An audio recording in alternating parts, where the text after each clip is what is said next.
Chapter 2503. Don't worry. I'm not a greedy person either. As long as we find out the strength of the 7 Extremes mountain range, of course, the final goal is to take down the 7 Extremes mountain range. All of you have contributed greatly and this old man will not take even half of the battle credits. Kanshing smiled and said. We're under Senior Kan's lead, so the credit will naturally go to Senior. Everyone's face was filled with joy as they bowed and answered. Wait for me. Kan Sheng was very satisfied. He looked at the horizon and asked, how's the situation with the Huanhua sect? I'll let Senior know. Ling Zhu hurriedly replied, an hour ago, they sent a message. Just like us, they're only near the edge of the 7 Extremes mountain range and haven't encountered any sword cultivators. I'll send a message over as well.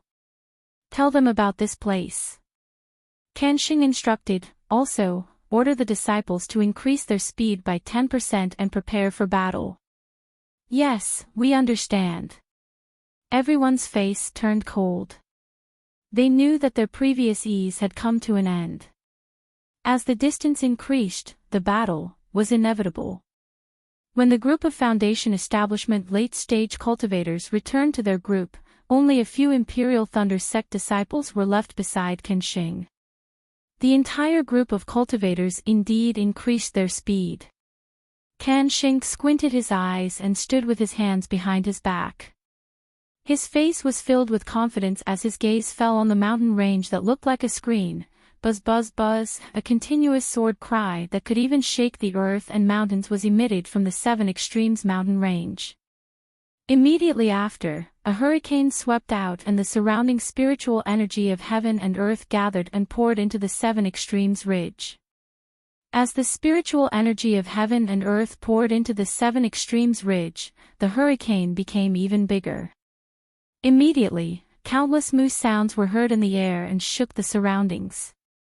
A hurricane blew across the vast sky and the robes of the 20,000 Dao sect cultivators were blown up.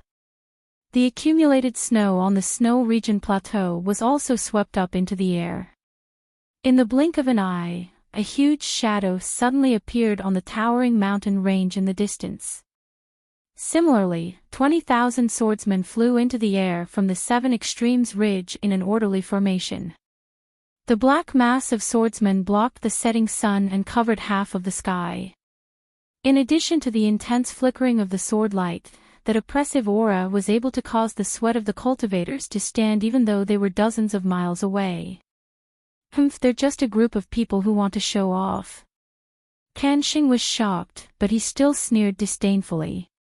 Call Yu Feng turn. Kanshing instructed, slow down and arrange the formation. I want to see if the treasures of my Imperial Thunder Sect or the flying swords of the sword cultivators are more powerful. Yes, the disciple beside him hurriedly sent out a message talisman upon receiving the order. Dui Yu Feng and the others were originally hesitant, but at this moment, they received the order and returned. Charge! Kanshing waved his hand slightly and urged his transcendence energy to shout. When Kanshing's order fell into the ears of the 20,000 cultivators, it was like thunder. Everyone urged their transcendence energy at the same time.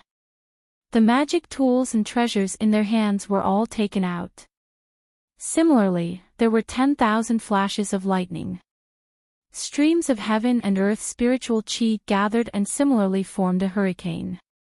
Especially the rolling thunder and flickering lightning. The momentum was so great that it was not inferior to the sword cultivators' sword formation. The group of cultivators and swordsmen were all on alert. Each of them urged their bodies. Seeing that the two sides were getting closer and closer, they could clearly see the two sides. When they heard the sword cultivators' orders, the 100 or so swordsmen who were riding on their flying swords at the very front urged their sword energy. The 100 or so sword flashes rushed out of the crowd and formed a huge flying sword in the sky. The sword flashes swayed as they rushed towards the cultivators. The cultivators' treasures could not be compared to the swordsmen's flying swords. They could not reach far. When they saw the flying swords attacking, the 100 or so cultivators also exerted their power at the same time. They shouted in unison and the magic tools in the sky flashed as they rushed out. Boom, a huge sound rang out. The flying swords collided with the group of magic tools. A series of explosions rang out and the air waves rushed into the sky. The accumulated snow on the nearby snow region was blown away. At this time, the vegetation and gravel were also blown into the air. Not only that, the entire ground shook slightly from the impact of the air waves. His sword cultivators indeed have some skills. The 100 or so flying swords rushed into the magic tools and collided with each other. Most of the flying swords were blocked by the magic tools. However, there were still about 10% of the flying swords that broke through the magic tool's defense and approached the cultivators. Kenshin could not help but sigh in his heart. However, the disciples of Imperial Thunder Sect were not mediocre. Immediately, another 100 or so disciples immediately activated their magic tools. One by one, the magic tools flashing with lightning and fire rushed out. Not only did they force the flying swords back, but they also counterattacked the swordsmen. This back-and-forth test was like a stone thrown into a calm lake. Ripples were born from the place where the stone fell and quickly spread to the entire lake. The waves of battle also dragged all the cultivators and swordsmen into it. Rumble. Ka-cha-cha. There was the sound of thunder and the flash of swords. When the first scream came from the mouth of a cultivator or a swordsman, it was immediately followed by an endless stream of screams. Every scream was the harvest of a life.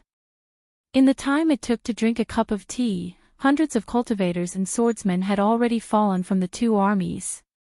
At this time, the cruelty of the battle was different from that of Quan Jinshan. That was because Quan Jinshan and Tu Hong had a premeditated plan to lure the swordsman into a trap.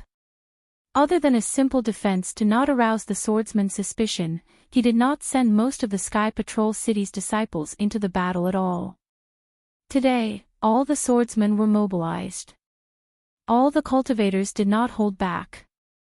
They used their flying swords to fight against the magic tools without the slightest mercy. In Li Chun's hand was a thin sword that was like spring water. The jade-green sword light seemed to be able to subdue almost everything. His figure broke free from a flickering lightning net. With a slight wave of his hand, the jade-green light flashed out and pierced into the eyes of a tall, dark, and thin cultivator from the Imperial Thunder Sect several dozen feet away. There was a flash of brilliance in front of the cultivator's eyes. The defensive yellow talisman was immediately corroded by the spring water, creating a flaw smaller than a needle's eye. However, it was this flaw that allowed the sword light to penetrate and rush into the cultivator's right eye at lightning speed. Ah! With a scream, the cultivator naturally used his right hand to cover his right eye. However, he only had time to cover his right eye before the green light pierced through the back of his head. The cultivator did not shout another word and his figure fell into the dust. Humph! Li Chun snorted coldly. His figure suddenly sank and his two hands stretched out. Above the cultivator that he had just killed, there were two other Imperial Thunder Sect's disciples. They had just joined forces to kill a swordsman. Just as they were about to take the swordsman's storage pouch, his two sword lights pierced towards them from below. Attack! These two disciples were also Foundation Establishment late-stage cultivators. When Li Chun's flying sword approached, the two of them had already sensed it. They turned around almost at the same time. One was a palm-sized butterfly and the other was a lightning dart that was like a spear. Both of them flashed with lightning and struck Li Chun's flying sword. Sizzle! There was a burst of thunder. Li Chun's flying sword was surrounded by lightning. Moreover, the lightning spread along the direction of the flying sword and rushed towards Li Chun. The two of them sneered and simultaneously urged their magic tools to attack Li Chun. Go! Li Chun's figure abruptly made a turn, and a thin stream of water emerged from beneath his feet, carrying his figure as it rapidly rushed underground. Where do you think you're going? The two Imperial Thunder Sect's disciples shouted. At the same time, they urged their flying techniques to chase after him. However, when the two of them rushed out for about 4 zhang, the disciple who used the lightning dart suddenly became alert. The lightning dart in his hand suddenly flew to the side and directly pierced towards a swordsman who was fighting with a Mozong Mountain disciple about 2 zhang to the left. Pooh! The swordsman was simply caught off guard. The sword light around his body flashed rapidly and was unable to block the lightning dart. The lightning dart pierced through his body. Looking at the Imperial Thunder Sect's disciple, he used force in his hand and threw the swordsman's corpse to the ground. Then, he suddenly rushed into the air. Almost at the same time, the other disciple of the Imperial Thunder Sect who was chasing after Li Chun suddenly paused. The defensive brilliance at his waist flashed rapidly, and then his entire body was cut in half. This disciple didn't even have the chance to scream before he died. Looking at the sky, an extremely dim sword light flashed. It was like a thin thread of sword light had shrunk into the hand of a Void Heaven Sword School's disciple. It was the other disciple, Spring Equinox. However, at this moment, a tremendous force erupted from Spring Breeze's body. Spring Equinox had just retracted his sword radiance and had yet to stabilize his body. The force of the impact sent Spring Equinox flying. Spring Equinox wasn't the only one affected. Even the swordsmen and cultivators within 100 feet radius were sent flying in all directions by the force of the impact. Spring Equinox scanned with his divine sense and knew that a cultivator had detonated a magic treasure to take down the opponent with him. Unfortunately, the sword cultivator was extremely agile and had already dodged. Only his flying sword was slightly damaged, but Spring Equinox and the others were affected. Spring Equinox calmed down a little and was about to use his divine sense to scan elsewhere when he suddenly felt a chill from his back. He was so shocked that he didn't have time to use his divine sense. The sword light around him shone brightly, and he was about to rush up. His right hand shook behind him, and the flying sword that was as thin as a thread also rushed out. However, he was still too late. Seeing that he had just flown 3 feet away, before his speed reached its limit, a fist-sized blue lightning ball streaked across the sky and sank into his back like a meteor. Although the sword light of Spring Equinox's protection was surging with all its might, extending and contracting like the quills of a hedgehog, the lightning ball still easily penetrated it. With a loud bang, the ball of lightning exploded inside Spring Equinox's body. Flesh and blood flew everywhere. How could Spring Equinox still have a chance to live? Several hundred feet away, an Imperial Thunder Sect's disciple holding a ring-shaped magic treasure was dumbfounded as he watched all of this. He was controlling the magic treasure to send out a ball of lightning to attack a nearby swordsman. Who would have thought that after the swordsman barely dodged, the swordsman would quickly attack him? He was in a panic and didn't have time to control the ball of lightning with his divine sense. As a result, Spring Equinox was killed. Chapter 2504. However, this Imperial Thunder Sect's disciple's good luck had come to an end. Just as he was dumbstruck looking at his battle achievement, his opponent waved her hand and a black earth pillar smashed horizontally towards his chest. This disciple came to his senses and hurriedly activated his magic treasure. A small lightning ball was born and rushed to the front of the earth pillar. With a loud boom, the earth pillar was blasted into pieces. But just as the smoke and dust were flying and the earth was scattering, an incomparably black sword light as thin as a hair rushed from the earth pillar to the front of this Imperial Thunder Sect's disciple. The Imperial Thunder Sect's disciple's magic power was obviously exhausted. His divine sense was careless and was penetrated by the sword light. The brilliance protecting his body flickered slightly and was annihilated. Following the sword light entering his chest, that disciple only let out a light groan and died. Strings of blood splattered and one life after another was reaped by the sickle. Seeing such a situation, Ruosi looked at Guyu beside her and asked in a deep voice, "Guyu, spring equinox has already fallen. Many swordsmen have also fallen. You still don't plan to take action?" Guyu's expression did not change as she shook her head slightly. This junior will not take action. In this junior's eyes, these lives are all innocent. They should not have fallen here. They should have roared in the 9 heavens and galloped freely between this heaven and earth. But for this so-called Tao cultivator great war, their originally free lives have no choice but to be tied up here. Sigh, perhaps, you are right. Ruosi looked at her disciples falling one by one and felt helpless in her heart. She could only sigh and said, "It's a pity that this sword cannot transcend like you. Since this sword is stationed in 7 Extremes mountain range, then I must ensure that I complete the orders of the sword region master." Saying that, Ruosi raised her head and took a deep breath. Sword light shot out from her body and her originally dark skin seemed to be plated with a layer of silver light at this moment. Guyu knew that Ruosi was about to take action and hurriedly flew back several feet. She stood quietly and watched coldly. It was as if this war had nothing to do with her. Buzz buzz. The sword light on Ruosi's body blossomed and continued to elongate. As the sword light flashed, the sound of the sword humming also reverberated. When the sword light was only 20 feet long, Ruosi's entire body charged into the air. She drew an extremely beautiful arc in the air and charged towards Kenshin, who was several li away. The sword light was like lightning, streaking across the sky. Not only did the surrounding heaven and earth spiritual chi rapidly gather, it even pierced through the air. A rumbling sound came from the sword light along with Ruosi's flight. As Ruosi's figure approached, a cloud-like sword light appeared from Ruosi's body. Ruosi's sword intent was actually a pure and flawless white cloud.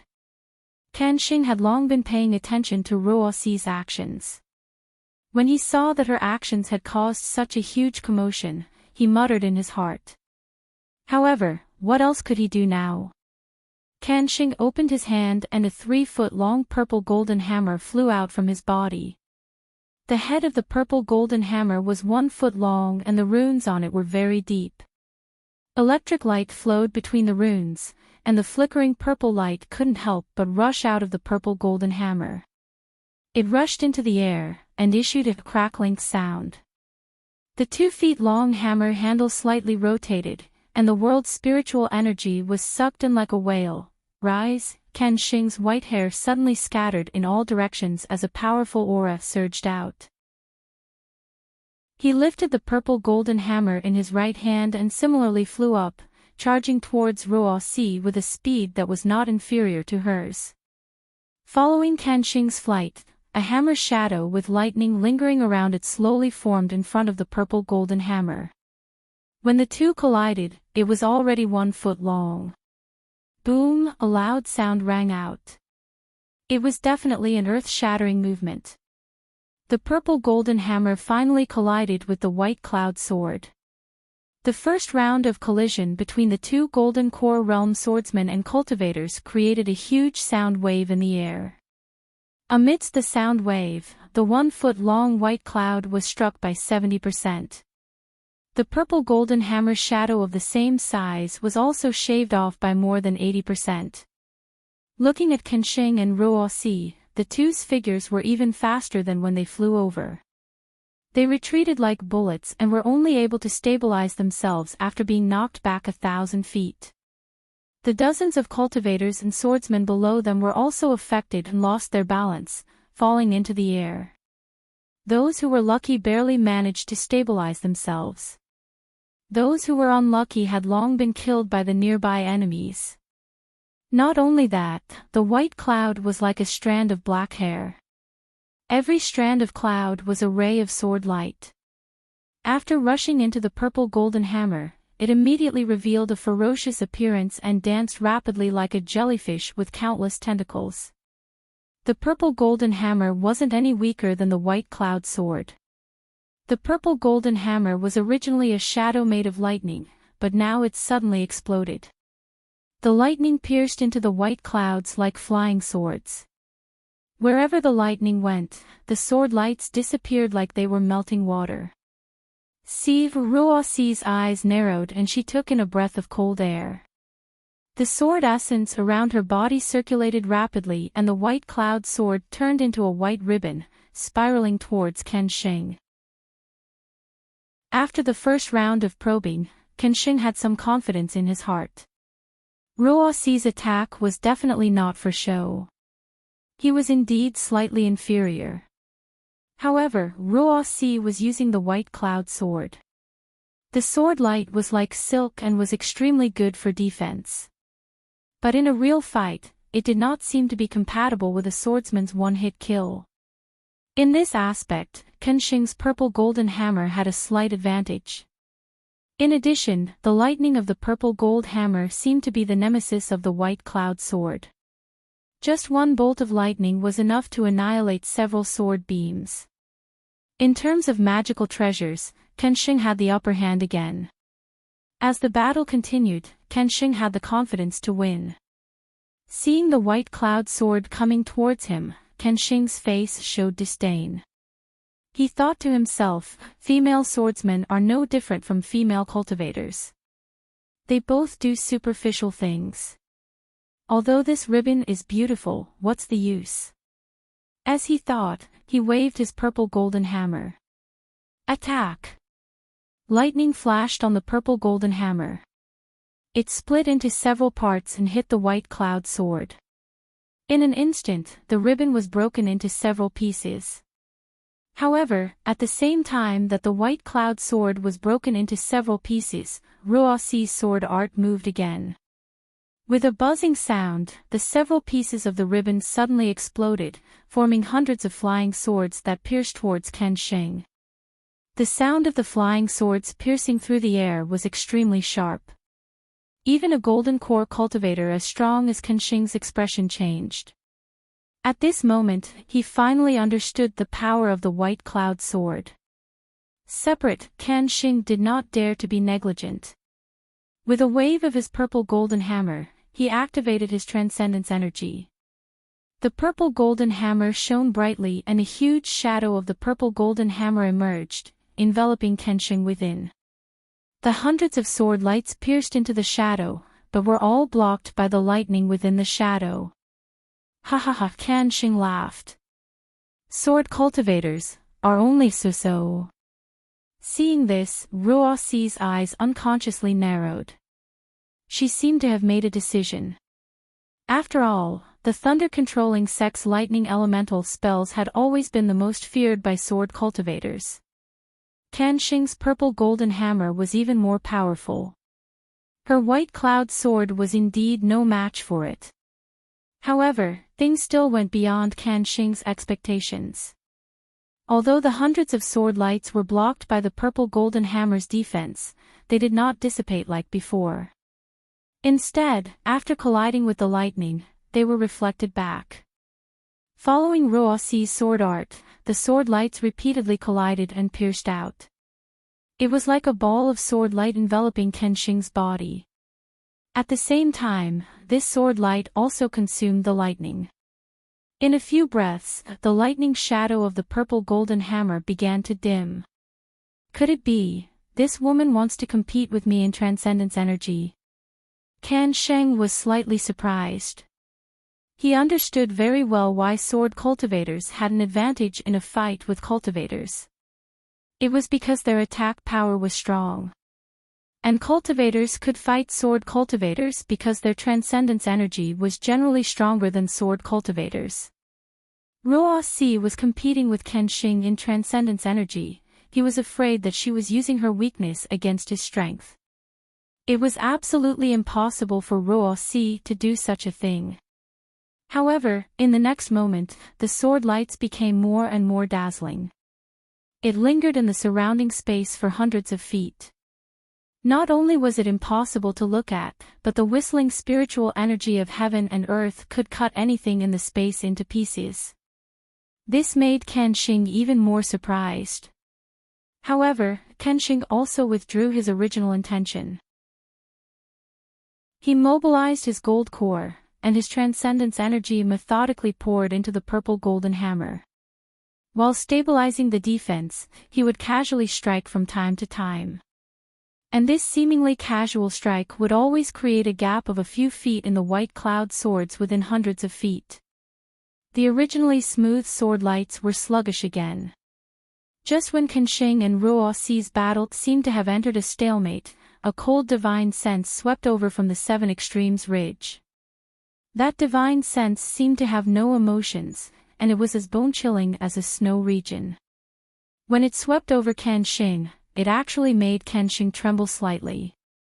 At the same time, his transcendence energy was also slightly stagnant. Third Great Illusory Sword. Kenshin was shocked. He immediately understood Ruo-Si's intention. She only needed to defend the formation and delay him. Once the third Great Illusory Swordsman arrived, how could he still have a way to survive? However, things were out of Kenshin's expectations. That cold divine sense only swept over him and hovered slightly. Then, it swept over the entire battlefield and left in disdain. This. Kenshin was stunned, but his heart was also beating fast. With such a fierce person overseeing the Seven Extremes Ridge, it would be difficult for him to take advantage of the tens of thousands of Imperial Thunder Sect's disciples. Left and right is to find out the actual situation. Kenshin's mind changed again. There is no need to pester her. Wait until this female swordsman is seriously injured. Please don't take her life. Just when Kenshin was tender like water, but the knot in his heart could not be dispelled. Suddenly, another powerful divine sense swept over from behind him. Gold core, late stage, teacher. Kenshin sensed that divine sense, and it came from behind him. That familiar divine sense really made him want to cry tears of joy. However, what made Kenshin not know whether to laugh or cry was that this divine sense also swept over a group of people and even the entire battlefield. It swept over the other side of the Seven Extremes Ridge. It was as disdainful as the swordsman. Although this divine sense was disdainful, Kenshin, no, all the Imperial Thunder Sect's disciples on the battlefield, Missouri Sangshan's and Tong-I Sect's disciples were greatly shocked. They knew that it was not only them who were fighting here, but also their gold core teacher. Chapter 2505. A late-stage Golden Elixir Realm Cultivator, in a situation where the two armies were evenly matched, definitely had the power to turn the tide of the battle. Kenshin was relieved, but Ruo-Si's expression changed greatly. Seeing that Kenshin was a little distracted and the smile on his face, Ruo-Si's eyes narrowed and the sword light around her body once again flourished. That dazzling sword light forced Kenshin to involuntarily close his eyes. When Kenshin's divine sense swept out, he turned pale with fright. How is this possible? You're only a first grade illusory sword realm cultivator, how can you transform into a sword? Indeed, Ruo-Si's figure had already vanished. A cluster of dense white clouds congealed into a flying sword appeared where Ruo-Si was previously standing. The sword splendor that was previously surging around Kenshin's body was now emitting a shrill cry. All the sword splendor frantically converged. The flying swords of several nearby swordsmen were also uncontrollably sucked over. Not good. When Kenshin saw that Ruo-Si actually had the secret of transforming into a sword, he was greatly alarmed. Almost without thinking, his figure abruptly rose. Taking advantage of the fact that Ruoxi's sword light had converged, he waved the purple golden hammer. Balls of lightning were activated as if they were not spiritual stones and smashed towards Ruoxi. He took advantage of the situation and wanted to escape towards the Seven Extremes Ridge. However, he was still a little late. The flying sword condensed from white clouds rapidly swelled and then rapidly shrank. When it had condensed to the size of an ordinary flying sword, it suddenly expanded. A white rainbow, like the sun, rushed towards the balls of lightning that Kenshin had conjured. Rumble, rumble, rumble.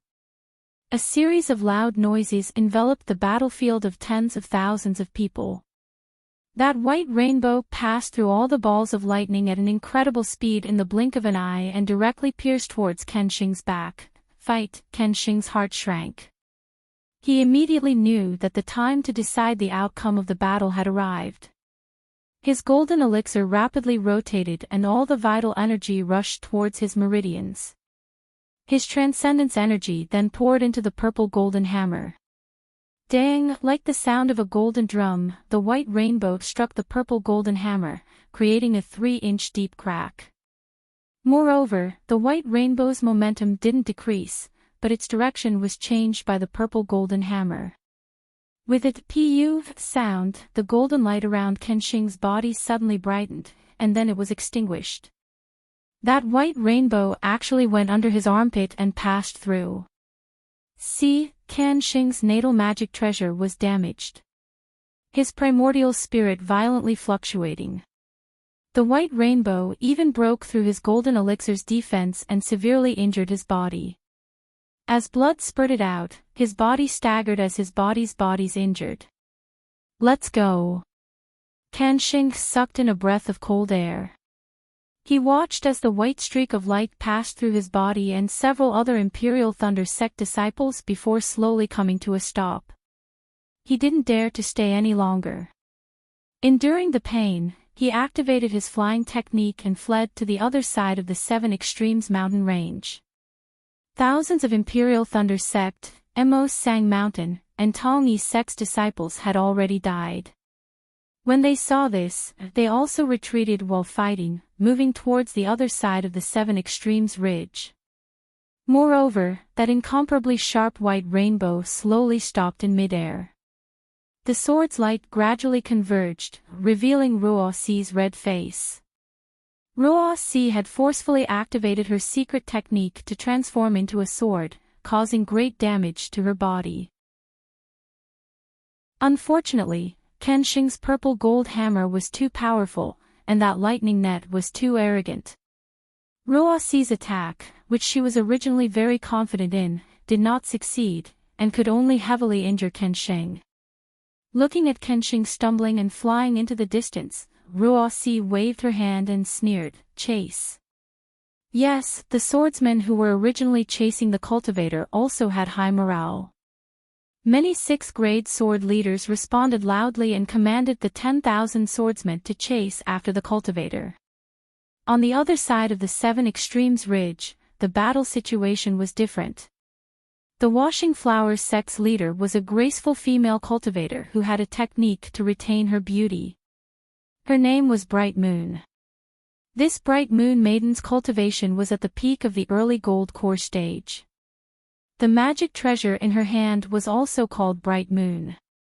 This Bright Moon emitted a pure white brilliance under the influence of the Bright Moon lady's magic power. It lit up the sky within 1,000 feet. The brilliance was extremely cold, and it was compatible with the cold wind of the snowy highlands. Its power was multiplied. The white flying sword was a white lotus, similarly emitting a pure white sword's light. The battle between Bright Moon Maiden and Bright Moon Maiden was much more interesting than the battle between Kenshin and Ruoxi. However, the outcome of the battle was different. Just before the Seven Extremes Ridge's cold divine sense swept over, Bright Moon Maiden's white lotus sword transformed into a white lotus. The lotus petals spiraled towards Bright Moon Maiden. The sword's light on the lotus petals was like lightning. Not only did it emit a dazzling brilliance, it even pierced the air with a zzz sound. Moreover, each lotus petal seemed to be faintly connected. As they flew, they moved with each other. Not only was the flight path more difficult to distinguish, even the flying speed gradually increased, far surpassing that of ordinary flying swords. The two had already fought for a long time. Bright Moon Maiden saw the power of the White Lotus sword and knew that Yunbai had already used her full strength. Thus, she took a deep breath and bit the tip of her tongue. With a pu sound, she spat out a mouthful of essence blood onto Bright Moon Maiden. Woof! With a sound like a lone wolf howling on a snowy night, Bright Moon Maiden suddenly turned into an oval shape and rapidly expanded above her head. Go! Bright Night Maiden immediately formed hand seals. The gold core in her body spun faster. True essence poured into her meridians. The magic power was like a tide rushing into Bright Moon Maiden. As the magic power poured into Bright Moon Maiden, the surrounding spiritual energy of heaven and earth also crazily poured in. Go! When Bright Moon Maiden formed hand seals, she pointed her finger and Bright Moon Maiden flew out from her head.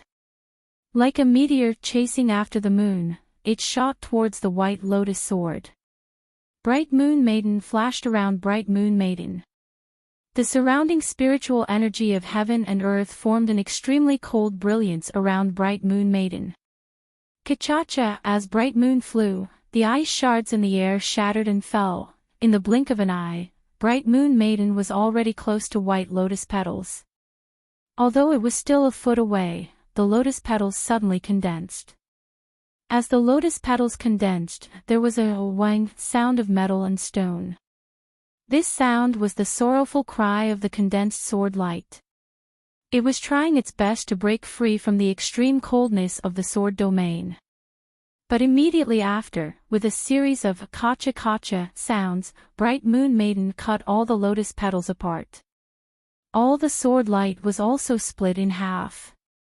Ping! With a loud sound, the magic weapon Full Moon finally hit the bottom of the lotus petal. On the body of the White Lotus sword, the heart of the White Lotus sword also suddenly produced a lotus-like sword light, heavily colliding with the full moon. The brilliance of the full moon was completely restrained, and the shock wave sent the magic weapon flying. Bright Moon Maiden's face was also flushed red. Clearly, her primordial spirit was somewhat damaged. Looking at White Lotus sword, it was even worse. The magic treasure, Bright Moon, had not only destroyed Bai Lian's sword form, revealing the flying sword, but it had also sent the flying sword flying diagonally. Several deep cracks had appeared on the pure white sword's body. Pooh! White Lotus sword was damaged, and Yunbai was also injured. She spat out a mouthful of blood and her face was pale. Sword cultivators are only so. Bright Moon Maiden's eyebrows were raised, and she coldly spat out these words. Her handsome face was even more disdainful. And the redness on her face was even more beautiful in contrast to her pure white face. Yunbai originally wanted to leave a few sword scars on Bright Moon Maiden's face, but now she was even more embarrassed and angry. She gritted her teeth. Although she was seriously injured, she still forcibly controlled White Lotus sword. The White Lotus sword streaked across the air several tens of feet away, and very abruptly pierced towards the beautiful female cultivator in the distance in a fiery red robe. Wasn't that female cultivator Fairy Hongxia? Fairy Hongxia was originally fighting with a 4th-grade swordsman with a magic treasure in hand. That magic treasure had already wrapped around the swordsman's arm. Just as she was about to kill him, Yunbai's White Lotus sword suddenly rushed over, frightening Fairy Hongxia so much that she hurriedly retreated. She couldn't even protect her magic treasure. With a "see" sound, the White Lotus sword slashed across Fairy Hongxia's arm. It easily pierced through a flaw in her defense, and a deep bloody scar was left on Fairy Hongxia's arm. Blood immediately gushed out, dyeing Fairy Hongxia's pure white skin red, and even her fiery red Daoist robe was dyed red. Not only that, the White Lotus sword did not stop after injuring Fairy Hongxia. It rushed to the front of the swordsman whose arm was bound by the magic treasure, and suddenly spun, cutting Fairy Hongxia's magic treasure into several pieces. Fairy Hongxia's figure stopped in midair. She reached out her hand and swallowed a pill. Then, her almond-shaped eyes flashed with ruthlessness. She slapped her forehead, and with a phoenix cry, more than 10 feet in size flew out of her body. Oh! Seeing Fairy Hongxia's ice phoenix celestial body appear, Yunbai was slightly taken aback. But soon after, she pointed her finger, and the White Lotus sword turned into a stream of light and rushed into the air. Its target was Fairy Hongxia's ice phoenix celestial body. The ice phoenix let out another long cry, and the sound shook the surroundings. At the same time, it flapped its 2 wings, and its entire body retreated slightly. The huge phoenix head retracted with all its might, and then suddenly stretched out again. A deep blue brilliance was spat out from the ice phoenix's mouth, and like water from the 9 heavens, it blocked the White Lotus sword. The White Lotus sword was hit by the deep blue brilliance, and the sword light immediately shrunk. It tried its best to fly forward, but as if it was stuck in a quagmire, it could not move forward at all. Xiantian primordial water. Yunbai was shocked at first. Clearly, she was very surprised that a female cultivator in the late foundation establishment stage would have Xiantian primordial water. But later, when the Xiantian primordial water seemed to be endless, her face was not only shocked, but shocked and frightened. Because not only did the Xiantian primordial water trap her White Lotus sword, it also quickly sealed her surroundings, as if it wanted to trap her. Oh no, I shouldn't have vented my anger on this female cultivator. Yunbai was filled with regret. She knew clearly that if she had not offended Fairy Hongxia, how could she have made her use her ice phoenix celestial body to challenge her, an illusory swordsman? And now, not to mention that she was heavily injured, even the White Lotus sword was trapped by the Xiantian primordial water. Yunbai might not be able to fight against Fairy Hongxia. Escape. Yunbai immediately had this thought. Then, she tried her best to activate her sword energy. The White Lotus sword shone brightly and rushed into the Xiantian primordial water, wanting to fly back to Yunbai's hand. Chapter 2506. At this moment, the cold spiritual will swept past where Kenshin was. It swept past Fairy Hongxia and the others and immediately locked onto Fairy Hongxia. Oh no! Fairy Hongxia sensed the strong spiritual will and was shocked. Her ice phoenix celestial body flapped its wings and flew up in an attempt to escape. Immediately after, the second spiritual will, which was equally strong, swept past where Kenshin was. Similarly, when the spiritual will swept past Fairy Hongxia and her arm, which had just stopped bleeding, it immediately stopped. A kind of extreme anger was born from the divine sense. Darling Xiao. Sensing the familiar spiritual will and the anger in it, Fairy Hongxia was stunned. Why did he come back to 7 Extremes Ridge? However, Xiaohua's spiritual will had already been concealed. If not for Fairy Hongxia's close observation, she would not have been able to detect it so easily.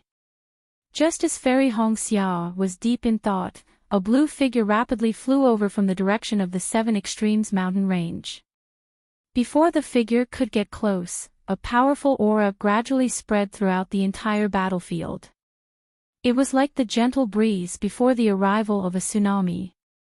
Fairy Hongxia was shocked when she saw Yunbai suddenly attacking Fairy Hongxia. However, her primordial spirit was also damaged and she could not save her in time. She had just activated her magic treasure Bright Moon and saw Fairy Hongxia escape danger. Although she suffered a flesh wound, it was still better than dying. She heaved a sigh of relief. Immediately after, Fairy Hongxia released her Ice Phoenix celestial body. Fairy Hongxia was stunned. Ordinary cultivators only needed to release their celestial body and their other powers would be restricted. They could not even use other spells. Fairy Hongxia releasing her celestial body against the illusory swordsman was indeed unwise. Of course, each person's Dharma body was different, and their supernatural powers were different as well. Some could increase their powers, while others had special supernatural powers. However, it was rare to see someone like Fairy Hongxia, who could control a magical treasure directly.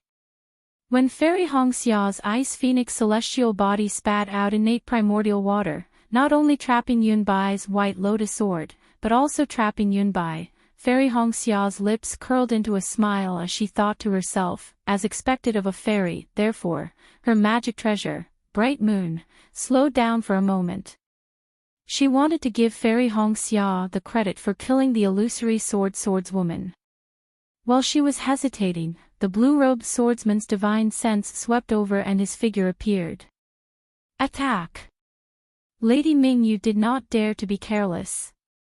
She knew that as long as the blue-robed swordsman came to the battlefield, her side would definitely have no chance of winning. Moreover, Yunbai would definitely be able to escape from danger. Which fellow Taoist spirit sense is this? Similarly, when Lady Bright Moon shot out her magic weapon, Bright Moon, she also sensed Xiao Hua's divine sense and was slightly surprised. However, even with Xiao Hua's appearance, the best opportunity to kill Yunbai would be missed. She endured the damage to her origin spirit and circulated her true origin with all her might.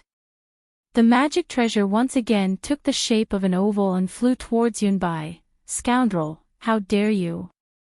The blue-robed swordsman's divine sense did not leave the vicinity of Fairy Hongxia. When he saw Lady Bright Moon using her magic treasure, he could not help but be enraged. His divine sense left Fairy Hongxia and scanned the magic treasure, Bright Moon. Instantly, a strange feeling came from Lady Bright Moon's divine sense. It was as though she had lost her connection with the magic treasure. How is this possible? Lady Bright Moon turned pale with fright. This magic treasure, Bright Moon, was her natal magic treasure. If the blue-robed swordsman fought with her on the spot and used his divine sense to sever the connection between her origin spirit and the magic treasure, she could understand. But at this moment, the blue-robed swordsman was still extremely far away. However, how could a strand of divine sense have such a divine sense? Even if he is a nascent soul master, it is impossible for him to have such a method, right? Lady Bright Moon's heart could not help but jump. Hongxia! Hurry up and kill that guy! Lady Bright Moon tried her best to use her divine sense to fight with the blue-robed swordsman's divine sense in an attempt to regain control of the magic treasure. At the same time, she hurriedly ordered Fairy Hongxia. Yes, this disciple understands. Fairy Hongxia's face was also flushed red. It wasn't that she hadn't used her Ice Phoenix Dharma body, but she had tried to refine the tidal bead into her Ice Phoenix Dharma body after listening to Xiao Hua's advice. Her Ice Phoenix physique was clearly stimulated by the evil tremor bloodline, and was completely different from Xiao Hua's. Furthermore, it did not have any origin spirit fused into it. It was already pretty good that she was able to control the tidal bead to release the connate primordial water in such a short period of time. If she really wanted to use the connate primordial water to kill Yunbai, it would be a little too difficult. Seeing Fairy Hongxia activate her Ice Phoenix physique and clumsily control the tidal bead to channel the connate primordial water towards Yunbai, Bright Moon sighed in her heart. She is too clever for her own good. If she had directly used her divine sense to control the magic treasure, wouldn't she have killed this ugly sword cultivator long ago? Yunbai, who was within the connate primordial water, was surrounded by sword light. She did not dare to release her divine sense too far, and was doing her best to resist the connate primordial water. Although the sword light was gradually being corroded by the connate primordial water, she was already overjoyed that she was not killed. Seeing the blue-robed swordsman's figure gradually becoming clearer, that extremely strange orange face was filled with anger. Even those reddish-yellow eyes that were different from ordinary people were about to spit fire. Fairy Hongxia was also very anxious. With a "ga" sound, her ice phoenix physique cried out again, and its two phoenix claws moved rapidly, as if it was really forming a seal. Instantly, the connate primordial water that had completely submerged Yunbai suddenly produced a several zhang tall wave, and slammed down on Yunbai's head. Rumble rumble, the sword light protecting Yunbai was instantly reduced by more than half. Yunbai's face turned pale again. This was because Fairy Hongxia had already figured out that as long as she used the connate primordial water again, not only would the sword light around her be completely corroded by the connate primordial water, but her body would also be corroded by the connate primordial water until not even a single bone would be left. Senior Brother G, save me. At the critical moment of life and death, Yunbai could no longer care about the dignity of an illusory swordsman, and could not help but cry out for help. Mingyu tried her best to control the moon, but was unable to do anything. Furthermore, as the blue-robed swordsman flew closer, Mingyu's magic treasure Mingyu was getting more and more out of control. Mingyu was so anxious that she almost wanted to urge Fairy Hongxia again, but she also understood that this matter could not be resolved by her urging. If she urged Fairy Hongxia again, it would be a burden to her. Rather than that, she might as well keep her mouth shut. Indeed, Fairy Hongxia waved her phoenix claws again, and a faint ripple of magic power was emitted. Heaven and earth's spiritual energy flocked together, and the connate primordial water was raised by her again. How dare you! At this moment, the blue-robed swordsman's cold snort could be heard. Mingyu's heart trembled, let alone Fairy Hongxia. Her body trembled, and the waves that she had raised retreated. Quick! Mingyu's heart shrank, and she could not help but remind, stay true to your heart, do not be disturbed by external sounds. Although that was what she said, it was still extremely difficult to do it. Fairy Hongxia gritted her teeth, closed her eyes again, and the ice phoenix celestial body waved its claws again. Humph! The blue-robed swordsman's cold snort seemed to be much closer. Mingyu was shocked, and she raised her head to look. Ah! She could not help but cry out. She saw that the blue-robed swordsman had turned into a rainbow, and that blue rainbow swept across the sky, and shot towards her. This swordsman is at least a grade 3 illusory sword. Seeing that the swordsman could turn into a rainbow, Mingyu could not help but groan, and said anxiously, Hongxia, quickly release that bitch, we will retreat now. Saying that, Mingyu leaped up, and without even caring about her magic treasure, she scanned the entire battlefield with her divine sense, and was about to give the order to retreat. Seeing that an illusory swordsman was about to die in her hands, Fairy Hongxia could not help but bite her lips. She knew very well that if Yunbai had not been severely injured in the fight with Mingyu, she would not have had this opportunity, and there would not be such an excellent opportunity in this battle. Thinking about her own master, and what she wanted to do in this battle, this was an excellent excuse. Rumble, a thunderous sound came from behind Fairy Hongxia and the others. This thunderous sound came from afar, and it pierced through the 9 heavens, as if a god's anger had descended upon the 7 extremes ridge. Xiao Lang is here, Fairy Hongxia's heart relaxed, and the ice phoenix celestial body spread its wings, and its claws moved gracefully. The Xiantian primordial water that could not be controlled previously was now as smooth as the feathers of the ice phoenix celestial body. Following Fairy Hongxia's will, a huge wave of several feet high was set off, and it smashed towards Yunbai. Bitch, this sword will not let you off even if I become a ghost. Yunbai really lived up to her name. Seeing that the blue-robed swordsman was already in front of her, but the wave had already been set off, Yunbai's face turned pale, and her lips trembled as she spat out a few vicious words. Hua! The wave of water smashed down, and the countless tiny whirlpools within the Xiantian primordial water instantly corroded Yunbai's sword light, and the half-foot-long white sword light disappeared, revealing Yunbai's body. Tremble, within the rainbow, the blue-robed swordsman let out a furious roar. An extremely strong sealing force came from a mile away, completely suppressing the area within 100 feet of Fairy Hongxia. The ferocious Xiantian primordial water was completely frozen by this restrictive force. Even Fairy Hongxia's ice phoenix celestial body could not move at all. The most dangerous thing was that the Xiantian primordial water that was smashing towards Yunbai was less than half a foot away from her head. Yunbai's eyes were filled with extreme despair. As this powerful restrictive force came through the air, Fairy Hongxia's magic treasure, Bright Moon, immediately loosened. She hurriedly controlled Bright Moon to turn around, but she knew that her magic power was not enough to break this restrictive force. She could only look at Fairy Hongxia with pity, and with a slap of her hand, a crimson message talisman appeared in her hand. At this moment, a cold laugh rumbled like thunder. How majestic, how murderous, how powerful. Immediately, dark clouds rolled above Fairy Hongxia's head, and hundreds of thick heavenly lightning bolts suddenly appeared.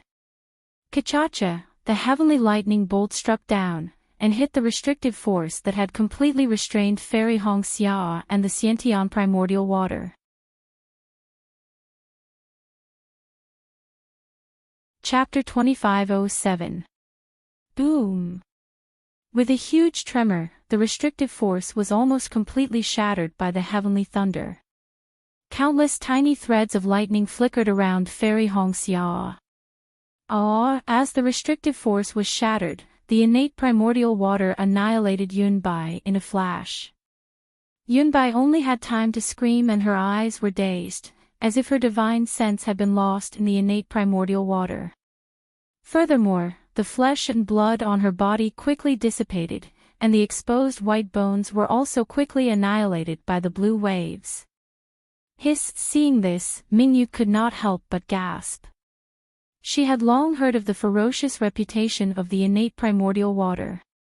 Seeing it today, it really lived up to its name and was even worse. Then, Mingyu quietly put away the message talisman in her hand. She raised her head and looked at the sky. A few miles away, there was still the rumbling of thunder, but in the sky, there was a small figure stepping on the sound of thunder, calmly rushing over. This is, which senior brother of the Imperial Thunder Sect? Mingyu's eyes lit up. She knew that this cultivator from afar was using the thunder escape technique of the Imperial Thunder Sect. The pure thunder control technique just now could only be used by the Imperial Thunder Sect's late Golden Core stage disciples, or even nascent Soul stage disciples. Looking at the blue-robed swordsman, who had flown half a mile to the battlefield and saw that his restrictive technique had been destroyed by Xiao Hua's heavenly thunder and Yunbai had died, his figure also stopped in midair, coldly looking at the source of the sound of thunder. When Xiao Hua came closer, a trace of disappointment flashed across Mingyu's eyes. She saw that Xiao Hua was only the height of an ordinary person and was a little fat. The Imperial Thunder Sect's robe was bulging, and he looked very uncomfortable.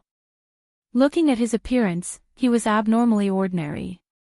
If he was thrown into EEG, no one would be able to recognize him. However, Mingyu did not dare to be negligent. She hurriedly went forward and saluted. Mingyu of the Huanhua sect greets senior brother of the Imperial Thunder Sect. Xiao Hua waved his hand and said, "Go and command the battle. Leave this guy to me." Seeing that Xiao Hua did not mention his name, Mingyu was even more disappointed. She could only whisper, "Yes, Mingyu understands." At this moment, Fairy Hongxia had already broken free from the remaining shackles. She barely managed to grab the storage pouch that had not been corroded by the Xiantian primordial water and retracted the Ice Phoenix celestial body into her body. An unprecedented sense of exhaustion emerged from within her body. I really don't know the immensity of heaven and earth. Fairy Hongxia smiled bitterly. What my dear Xiao can do, I may not be able to do. However, when she turned her head to look at Xiao Hua, she was stunned again. Xiao Hua. That's right, how could the current Xiao Hua be her lover? However, when Fairy Hongxia saw Xiao Hua's unintentional glance at her, she came to a realization. This is Sister Sky-stealing sun-swapping secret technique. Back then, Big Sister could only barely change her appearance, but Xiao Lang could actually transform into such a person. Unfortunately, no matter how he changed his appearance, the look in his eyes could not be concealed. Hee hee. Thinking of this, Fairy Hongxia smiled sweetly. She reached out her hand again and took out an ordinary water-type magic treasure from her storage pouch. She raised it into the air and flew into another battle. However, Fairy Hongxia's action of killing Yunbai was too shocking. The swordsmen and cultivators around her had all seen it. Which swordsman would still fight with her? After killing a few swordsmen who could not escape, Fairy Hongxia took a deep breath and stood upright in midair. Bright Moon's opponent, Yunbai, had been killed by Fairy Hongxia. Fairy Hongxia couldn't use an ordinary swordsman to fight. She pointed her finger, and the transcendent artifact, Bright Moon, turned into a round disc and flew into the sky, covering her. She transmitted her voice softly, Hongxia, come over here. Yes, Martial Aunt Mingyu. Fairy Hongxia smiled at her martial aunt who had always taken care of her and obediently flew into the light of Mingyu. With this senior brother from the Imperial Thunder Sect, we have nothing to worry about in this battle. Mingyu whispered to Mingyu as she looked at Xiao Hua who had come over with his hands behind his back. There was not a trace of magic power around him. Although Mingyu said so, the one who was worried about Xiao Hua was Fairy Hongxia. Fairy Hongxia still looked on worriedly. She looked at Xiao Hua who was standing quietly in the sky a few hundred feet away. In front of him, half a mile away, the blue-robed swordsman was also looking at Xiao Hua coldly. This blue-robed swordsman was completely different from Xiao Hua.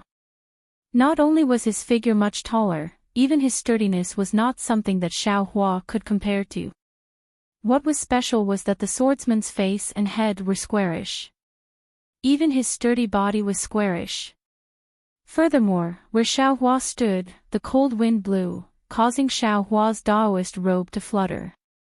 Although the golden light around Xiao Hua's body was slightly overflowing, it was still slightly weaker than the blue-robed swordsman. This was because, within one zhang of the blue-robed swordsman, there was no sound of wind. Not even a corner of his blue robe was blown. It was as if it was a silent space. The two experts stood high in the sky. Even Mingyu was a few hundred feet away from them, not to mention the ordinary cultivators and swordsmen. They all stayed far away, giving them a few hundred feet of space. They were afraid that the battle between the two would affect them. Fairy Hongxia bit her lips and muttered in her heart. After all, Xiao Hua's cultivation was only at the late foundation establishment stage. How could he face a third-grade illusory swordsman? Right at this moment, there was a small commotion in the distance. Oh. Mingyu frowned and used her divine sense to scan the area. She saw that the injured Ken Xing was fleeing here and the Imperial Thunder Sect disciple was fighting and retreating. She was stunned. Strange. The Imperial Thunder Sect's senior brother did not go to help the Imperial Thunder Sect disciple. Why did he come to the battlefield of my Rinsing Flower Sect? This question. Not to mention the 100,000 people in the Seven Extremes Ridge, even if all the cultivators in the Sky Patrol City were included, only the person beside Mingyu could answer it. Fairy Hongxia's heart was filled with unconcealable sweetness. Mingyu originally wanted to provide support to Kanxing. However, she saw that although Kanxing was seriously injured, there was no illusory swordsman chasing after him. Furthermore, the retreat of the Imperial Thunder sect and the other two sects' disciples was orderly. It was not the kind of situation where an army would collapse like a mountain. Mingyu then sent out a few message talismans and ordered all the Huanhua sect's disciples to prepare to provide support. She then stood in midair with Fairy Hongxia and watched the fight between Xiao Hua and the blue-robed swordsman. After all, as long as Xiao Hua won, this battle would be more than half won. If Xiao Hua lost, they could only escape. It was a pity that the two main characters of the battle were standing quietly in the air. Now, it had been the time to drink a cup of tea and they had no intention of fighting. Yes, how could they fight? How could Xiao Hua fight with the blue-robed swordsman? No one knew what the blue-robed swordsman was thinking. Anyway, Xiao Hua was very embarrassed at this moment. Although he had sacrificially refined the Kunlun mirror, that thing was too Hongs. There were tens of thousands of disciples in the field. If they were not careful, they would definitely reveal it.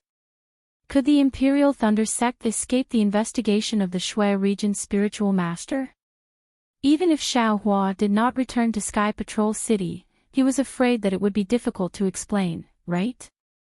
Wishful staff. That was the thing that Xiao Hua would be famous for in the future. Now that he had changed his appearance, it was even more impossible to take it out. In short, after thinking for a long time, Xiao Hua really wanted to cry but had no tears. Forget it, I'll just stand here. Maybe I can scare this guy away. Xiao Hua had the demeanor of a loud voice. However, the blue-robed swordsman was also shy. Obviously, the restrictive power of his hand was extremely powerful, but when it came close, it stopped. His red and yellow eyes stared at Xiao Hua, but he did not make a move at all. This extremely strange scene did not change in the slightest until Kanxing staggered and flew to Mingyu's side.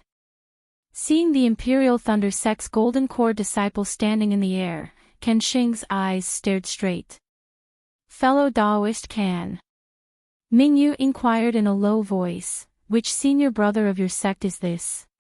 Kanxing's eyes stared straight at Xiao Hua's side. With a voice that even he himself felt embarrassed, he replied, This Kan does not know. This Kan does not seem to know this senior brother. Isn't he the Imperial Thunder sect's disciple in this great battle? Mingyu asked curiously, looking at his Daoist robe. It seems so. Kanxing smiled bitterly. If it was an ordinary early-stage Golden Core disciple, this Kan might not recognize him.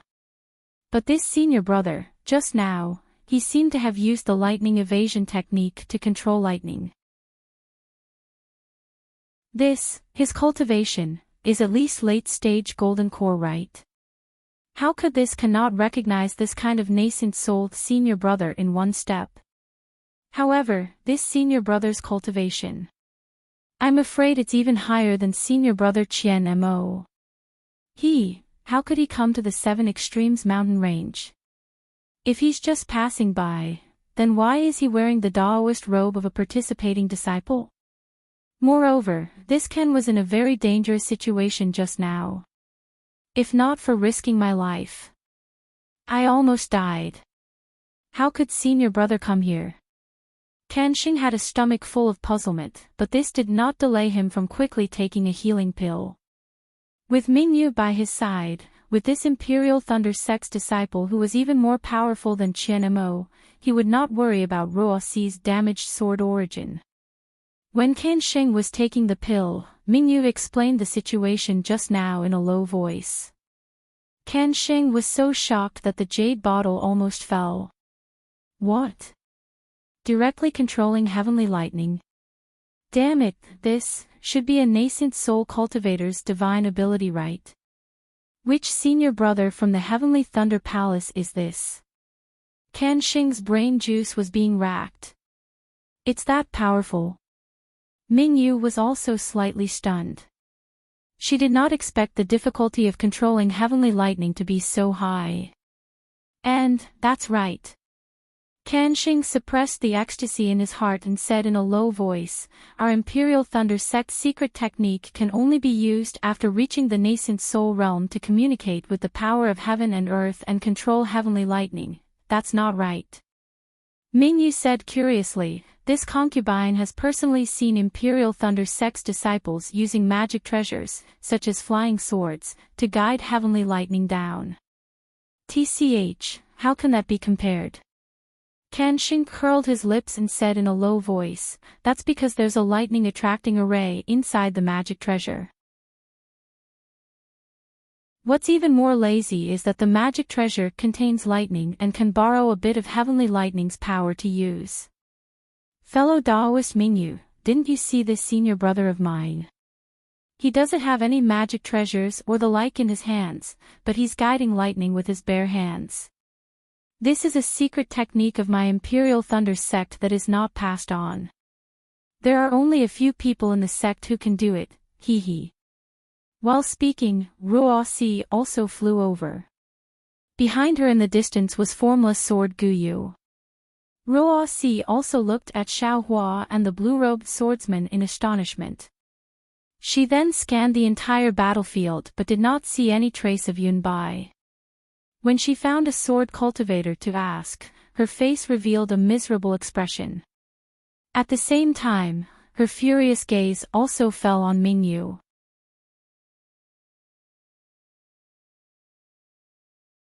Chapter 2508.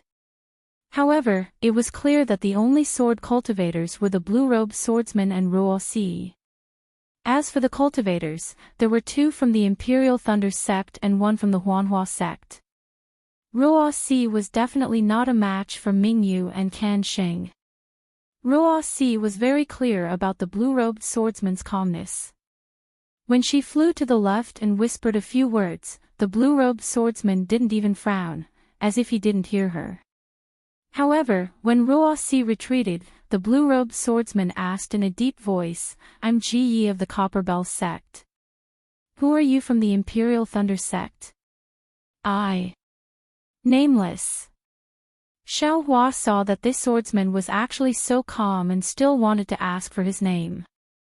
He hesitated slightly before answering. "Nameless. Good name." Ji Yi didn't care whether Xiaohua concealed his name or not. He nodded. "This Ji can fight with an expert from the Imperial Thunder sect." This trip to the 7 Extremes Mountains was not in vain. "Please," Xiaohua's pupils shrank, and he raised his hand. "Alright, since Brother Nameless won't fight, then, this Ji won't be polite." Ji Yi cupped his fists, and his body emitted a faint earthen yellow brilliance. His figure gradually accelerated as he flew towards Xiaohua. "Oh!" Xiaohua's magic power surged as he waved his hand. When he was about to take out a demonic tool, he saw the brilliance around Ji Ye's body and couldn't help but be stunned. This brilliance seems very familiar. Why is it similar to the cloud-suppressing seal? Copper Bell sect. Xiaohua suddenly thought of Ji Ye's self-introduction, and his eyes flashed with a trace of understanding. This young master knows, this Ji Yi is a tool cultivator. Ha ha ha, I understand, no wonder he didn't make the first move. It turns out, he doesn't have a magic weapon. He himself is a magic weapon. The corner of Xiaohua's mouth twitched. He finally understood why the 2 of them confronted each other for so long. However, he immediately felt a chill in his heart. He hadn't encountered many weapon cultivators in this battle, and the highest realm he had encountered was only at the drawing sword realm. However, this Ji Yi actually had a cultivation of the 3rd grade of the illusory sword realm, and he had refined a magic treasure into his body. Xiaohua really lacked this kind of experience in direct combat with magic treasures. Looking at Ji Ye's body, the earthen yellow brilliance became increasingly brilliant, and a kind of valiant force involuntarily diffused throughout the entire battlefield. As for Xiaohua, who bore the brunt of this, he felt that the true essence in his body had already been obstructed, making it difficult for him to circulate it smoothly. Roar! Xiaohua raised his head and roared. The sound of thunder also came from his body. Rumble! Tiny threads of thunder surged out from his body. At the same time, his body suddenly rushed out. It was as if he was stepping on rolling thunder. Imperial thunder shock. Imperial lightning shock. It was Imperial thunder shock. It's not Imperial lightning travel. Kan Sheng was so excited that he couldn't control himself. Previously, he was already shocked by Xiaohua's lightning escape technique, but when he heard the loud sound of Xiaohua's Imperial lightning travel technique, he cried out involuntarily, "I have finally seen Imperial lightning travel in my lifetime." Fellow Daoist Kan Mingyu was rather astonished to see Kan Sheng lose his composure. She said in a low voice, "This is Imperial thunder shock very difficult to cultivate." "It's more than difficult." Kan Sheng blurted out, but after he finished speaking, he regretted it and said in a low voice, "This is a secret of my Imperial Thunder sect. Forgive me for not being able to say it out loud." Nonsense, Master Qian Lazy had only cultivated to the edge of the second layer of the lightning eclipse. He hadn't even stepped into Imperial Thunder shock. This Golden Core senior brother was already at the third stage of the lightning eclipse. Do you think Kan Sheng could casually reveal this? Wang Ji Yi had already turned into a shooting star. The earthen yellow brilliance was exceptionally dazzling. The strength of the confinement force surrounding him was fluctuating. As he flew, all of the magic tools and magic treasures within 100 zhang of him, including flying swords, were vibrating. They were all not under the control of cultivators and swordsmen's divine senses. They slightly trembled in midair and emitted frightening cries. At this moment, Mingyu also understood. As an equipment cultivator, it was normal for Ji Yi to be able to use his divine sense to isolate her connection with her magic treasure Mingyu. Looking at Xiaohua again, his figure was also blurry. He was like a bolt of lightning. Even the might of wind and thunder surrounding his body was not the least bit inferior to Ji Ye's. "Senior brother Nameless, what are you doing?" Seeing Xiaohua also clenching his fists and rushing over, Kan Sheng was dumbstruck. A golden core cultivator was actually competing in physical strength with an equipment cultivator. Wasn't this just stupid? Both of them were using all of their strength. The distance of a few li was closed in an instant. Even Ji Yi was bewildered. He didn't know why Xiaohua still hadn't taken out his magic treasure at this time. His other hidden hand could only fall through in vain. But at this moment, Ji suddenly felt a needle-like feeling in his Naiwen palace. Oh? Ji Yi laughed involuntarily. He clearly understood that this was definitely a divine ability that Xiaohua used with his divine sense. Unfortunately, he was currently an equipment cultivator. He simply didn't fear this kind of secret technique. Indeed, Xiaohua really couldn't think of any method.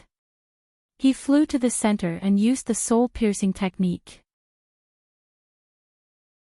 Who would have thought that Ji Ye's Naiwen palace was like a lump of stubborn stone? His divine sense was instead pierced. Fight!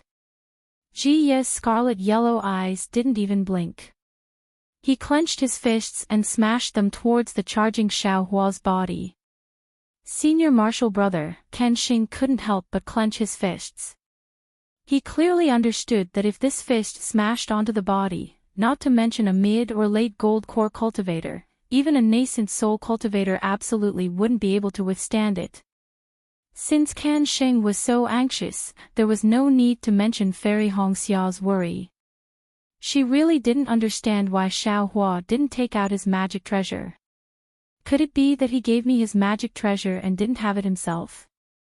This kind of lover.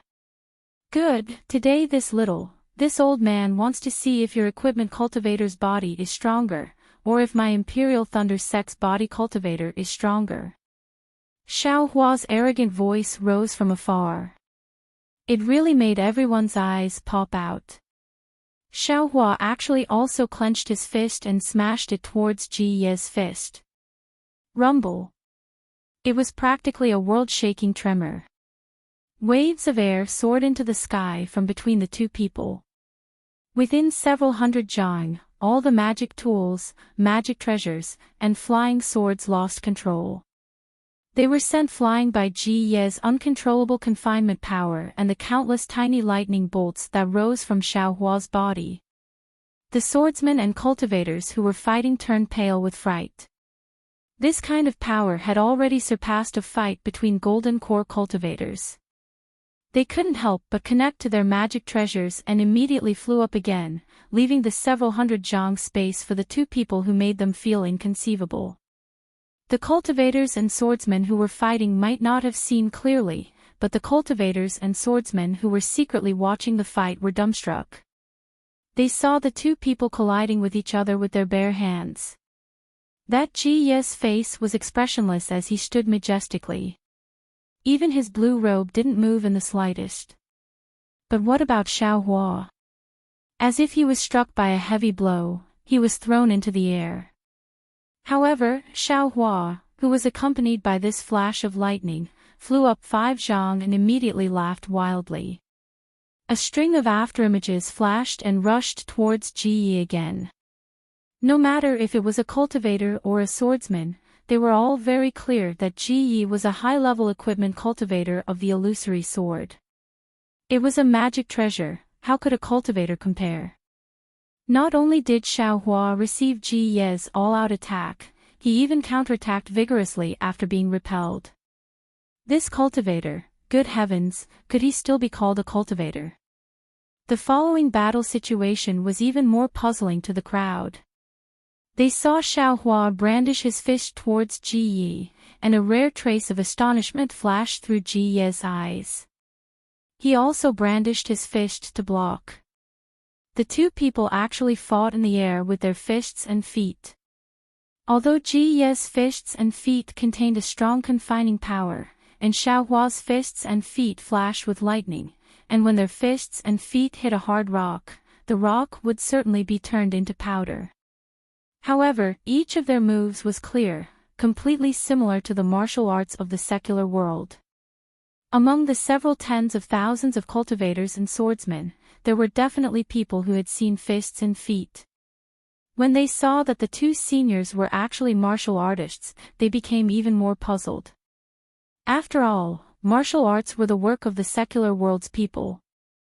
After fighting for no less than half a cup of tea's time, the two people were actually evenly matched. Xiao Hua's Big Dipper God Fist and Ethereal Steps were not inferior to Ji Ye's fists and feet in the slightest. Especially Xiao Hua's physical body, even if it was inferior to Ji Ye's, the difference was limited. Moreover, within the space of several tens of zhang around the two people, the spiritual energy of heaven and earth was incomparably chaotic. The spiritual energy of heaven and earth that was stirred up by the two people's every move was actually greater than the spiritual energy of heaven and earth when two magic treasures were fighting. Xiao Hua, a golden core disciple of the Imperial Thunder Sect, had really overturned the limits of cultivators today. Looking at Ji Yi again, his originally almost emotionless red and yellow eyes now had a bit of fanaticism. It seemed that he hadn't been this happy for a very, very long time, and hadn't fought with such a wild style. "Eat my fist," Ji Yi shouted loudly. He clenched his fist, and a power that could shatter a huge rock with a single punch, accompanied by an extremely valiant confining power, rushed towards Xiao Hua. "Ha ha ha, how could this old man be afraid of you?" Xiao Hua clasped his hands together, and lightning lingered on his fists. The lightning tore apart the confining power and rushed towards Ji Ye's fist. With a loud bang, the two fists collided. The air condensed, and then a wave of air gushed out. As the wave of air rolled, fine traces that were hard to see with the naked eye actually flashed in the air. However, these fine traces were too small, and as soon as they appeared, they immediately healed. This impact was still a bit too strong, and Xiaohua couldn't be as steady as Ji Yi. His body twisted and turned, cleverly dispersing the force, and even using this force to counterattack Ji Yi. This was also what Ji Yi couldn't understand after much thought. Nameless Ji Yi blinked his eyes and said, "This old man didn't expect that a cultivator of the Imperial Thunder sect like you would also be proficient in the martial arts." Likewise. Xiaohua casually replied. However, the martial arts of today's martial arts are already nothing in this old man's hands. Ji Yi continued, "It's rare for this old man to meet an opponent like you. If I don't use my best skills, then this old man has underestimated you. I'll also let you down." Xiaohua still disagreed. However, if this old man uses his life cultivation method, even this old man won't be able to control it. Oh. Xiaohua's brows furrowed slightly. Hearing Ji Ye's words, he was actually treating him as a hypocritical opponent.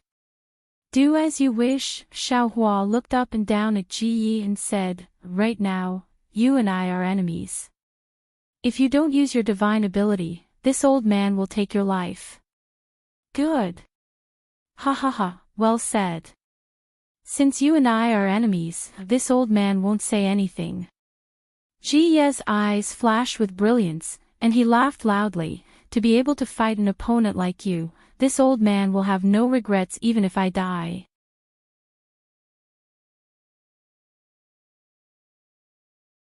Chapter 2509. As he spoke, the earthen yellow light around Ji Ye's body suddenly shone brightly. A powerful suction force appeared from his body, strong tornadoes were created, and all the heaven and earth spiritual energy within several hundred meters of him was drawn towards him. Xiaohua stood steadily within the tornadoes, purple lightning coiled around his body. He looked at Ji Ye's transformation without fear. The light became brighter, piercing Xiaohua's eyes to the point of squinting. However, he could still clearly see that the light was gradually expanding. Runes appeared on Ji Ye's forehead, face, and bare arms. Those runes flowed within the light, as if there were countless tadpoles swimming within Ji Ye's skin. Bzzz bzzz bzzz. Xiaohua was familiar with the sound of vibrations coming from Ji Ye's body. Along with the vibrations, Ji Ye's head, shoulders, and arms gradually disappeared. They gradually turned into a solid earthen yellow color. When the surging heaven and earth spiritual energy gradually calmed down, a 3-meter-long ancient bronze seal appeared in the air. Above the seal, there were many jade talismans hanging from it, and a lifelike dragon head was resting on top of the seal. The dragon's body coiled around the seal, and the runes that had been flowing on Ji Ye's skin appeared with the sound of the dragon's body. An enormous power of a magic treasure flowed out from the runes, and under the dragon's body, there was actually a wave of runes, overturning sea seal. Even though Xiaohua had never seen the overturning sea seal before, he could not help but shout at this moment. Wasn't this the overturning sea seal that Feng Yuan spoke of? It turned out that this overturning sea seal was indeed from Changbai sect, but it did not end up in the hands of ordinary Dao cultivators. It ended up in Huan country, and even more so in the hands of a weapon cultivator. No wonder Ji Yi could suppress the innate true water. Xiaohua had a flash of understanding. It was as if someone was controlling the ocean overturning seal.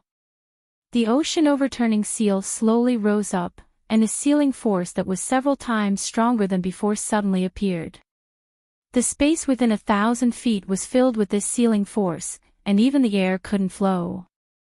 Oh my, this is a true magic treasure. Xiaohua sighed inwardly, his hands swiping in the air. Amidst the dense dark clouds in the sky, a huge bolt of lightning struck down along with Xiaohua's lightning-attracting art. It struck the ocean-overturning seal, the seal of the ocean-overturning seal. Terrifying Phoenix. Previously, Gu had never seen Xiaohua use the lightning-attracting technique, so she was unable to distinguish it.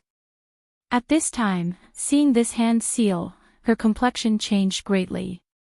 It's just that Xiaohua's previous cultivation and previous appearance were very different from the current one. Although Gu Yu's heart was greatly shocked, she still couldn't be sure. Actually, there was no lack of sword cultivators who had such thoughts, because the name of the terrifying phoenix was just too famous. Just like Qin Jian's reputation among cultivators. Of course, all sword cultivators knew that the Phoenix Dharma body, lightning attraction technique, and foundation establishment cultivation were the marks of the terrifying phoenix. At this time, Xiaohua only had the lightning attraction technique, so they could only think of Xiaohua as the terrifying phoenix's teacher. Roar! The ocean-overturning seal emitted an earthen yellow brilliance that was almost 10 feet long. It rushed straight into the sky, blocking in front of the heavenly lightning. Even if the heavenly lightning completely scattered this brilliance, when it landed on the ocean-overturning seal, the damage was minimal. Ha ha ha, sure enough, it's delightful. Xiaohua laughed heartily. His hands rubbed together again, and streaks of lightning poured down like a waterfall. See, not to mention Ming Yu and Ruo Si, even Kan Sheng was also dumbstruck. Although he came from the Imperial Thunder Sect's Kanlei Palace, when had he ever seen such heavenly lightning? When had he ever seen heavenly lightning falling like rain? That surging heavenly lightning, the powerful force, the flash that seemed to be able to scatter all living things, it really made people tremble with fear. The three of them had no doubt that if they were under the heavenly lightning, even if they could use magic treasures and flying swords to block it for a moment, they would still be smashed into pieces by the heavenly lightning. However, this was only their feeling. The ocean-overturning seal was different. They saw the ocean-overturning seal radiate brilliance in all directions. The dragon head that was entrenched on the seal slightly raised, and streaks of ripple-like illusory images rushed into the sky one after another, blocking the heavenly lightning 10 feet away. The most inconceivable thing was that the ocean-overturning seal suddenly flew up, and an illusory image flew out, bringing all the ripple-like illusory images with it. The real body instantly rushed in front of Xiaohua, and crashed into him. Seeing that the true essence in his body was imprisoned by the ocean-overturning seal, and it was very difficult for it to flow, Xiaohua's arms shook, and with a wave of his hand, he took out 2 huge devil hammers. These devil hammers were obviously smaller than the 2 devil hammers he got from the Thunder Sect, but now, it was already good to have something useful. Cha-cha-cha, lightning flashed around Xiaohua's body. At the same time, he did his best to resist the imprisonment power, and at the same time, the 2 hammers fiercely smashed out. Boom! With a loud sound, Xiaohua's body flipped over like a bullet. The power of the 2 hammers could not compare to the ocean-overturning seal, and Xiaohua was sent flying back. The ocean-overturning seal did not stop, and once again flew out, following Xiaohua. It was much more agile than Xiaohua's cloud-suppressing seal. Boom! Seeing the ocean-overturning seal coming over, Xiaohua stabilized his body, and at the same time, waved the 2 hammers again, and continuously hit the ocean-overturning seal. Alas, rather than saying that he hit the ocean-overturning seal, it was better to say that he was sent flying by the imprisonment power of the ocean-overturning seal. Although the devil hammers were powerful, Xiaohua was not a devil realm devil after all. He could only borrow the weight of the devil tool, and could not use the devil tool. Every time he hit the ocean-overturning seal, 50 to 60% of the power was blocked by the brilliance of the ocean-overturning seal. The power that could truly damage the ocean-overturning seal was really very little. Nameless. Are you looking down on this old man? Suddenly, a muffled and somewhat cold voice came from Xiaohua's ears. It was actually Ji Ye's sound transmission. Xiao Hua smiled bitterly. Looking at the ocean-overturning seal that had stopped attacking and was slightly rotating in midair, he also sent a sound transmission. This old man has already used his full strength. How can you say that this old man is looking down on you? You are a cultivator of the Imperial Thunder sect. If this old man was in his human form, it would be fine if you used your fists and legs barehanded. But why is it that when this old man transformed into a tool and fought with you, you are still barehanded? If you don't look down on this old man, then what is it? Isn't this old man's devil hammers a devil tool? Xiao Hua laughed. Could it be that your Imperial Thunder sect is so poor that you don't even have a single magic treasure? Ji Ye's voice became increasingly cold. Old man, you are a bit strange.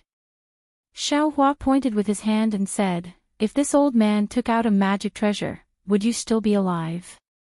You don't take the opportunity to kill this old man, and actually want this old man to take out a magic treasure. This Ji would rather fight to the death with you than be tolerated by you. Ji Yi was somewhat angry. Hearing Ji Ye's words, Xiao Hua's heart moved. He thought to himself, this tool cultivator has a rather straightforward temperament. If there wasn't a Dao cultivator battle, I should be able to make friends with him. If you still don't take out your magic treasure, this Ji will ignore you. Ji Yi sneered. There are tens of thousands of Dao sect disciples here, but there isn't anyone who can resist this Ji, right? Alright, Xiao Hua narrowed his eyes and sent a sound transmission. This old man does have some methods, but it isn't convenient for me to use them in front of everyone. If you want to experience them, we will leave this place. Alright. Ji Yi agreed without hesitation. The ocean-overturning seal suddenly flew high into the sky, flying into the distance.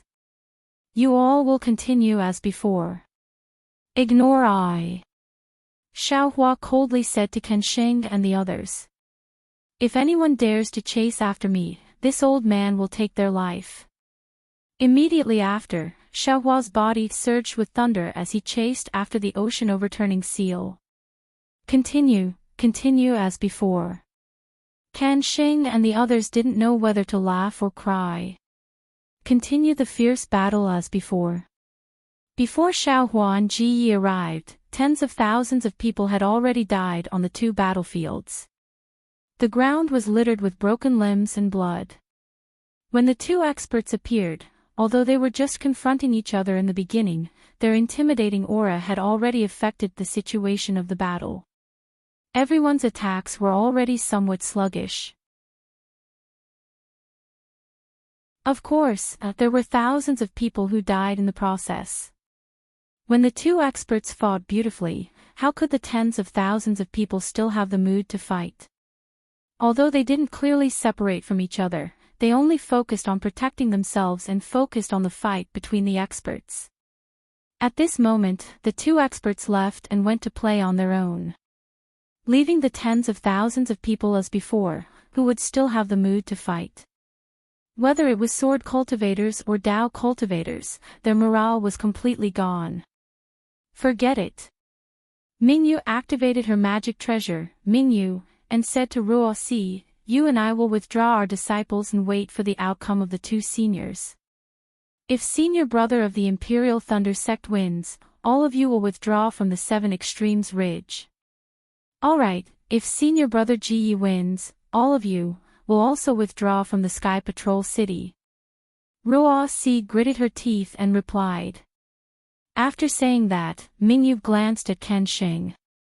The three of them sent out their communication talismans at the same time. Following a sharp whistling sound, all the Dao cultivators and sword cultivators flew slowly and separated in an orderly manner.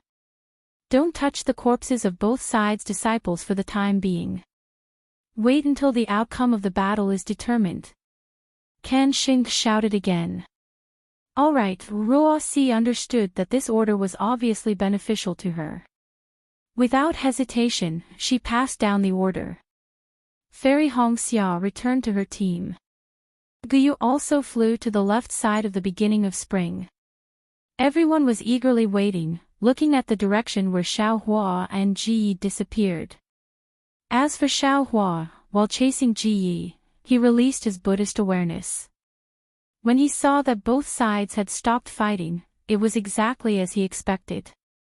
Only then did he change his direction and urged Imperial Thunder Travel to rush forward. After flying straight for more than 100 miles, it was an extremely flat land. At this time, the sun was setting in the west, and the rainbow in the sky was exceptionally dazzling. Buzz, the strong roar stopped in midair. The seal of Overturn the Sea stirred up the suction force again. Hurricanes swept up the snow and rushed into the air, raising the snow and dust within 100 feet of the surrounding. Can you show your true strength now? Ji Ye's voice came. Of course, Xiaohua's Buddhist awareness swept through the nearby 100 miles. There was no trace of people at all. Feeling relieved, he clapped his hands and took out the wishful staff. Is it still a demonic tool? Ji Yi was somewhat dissatisfied. Don't worry. Xiaohua sneered, this young master has a lot of methods. You will be satisfied.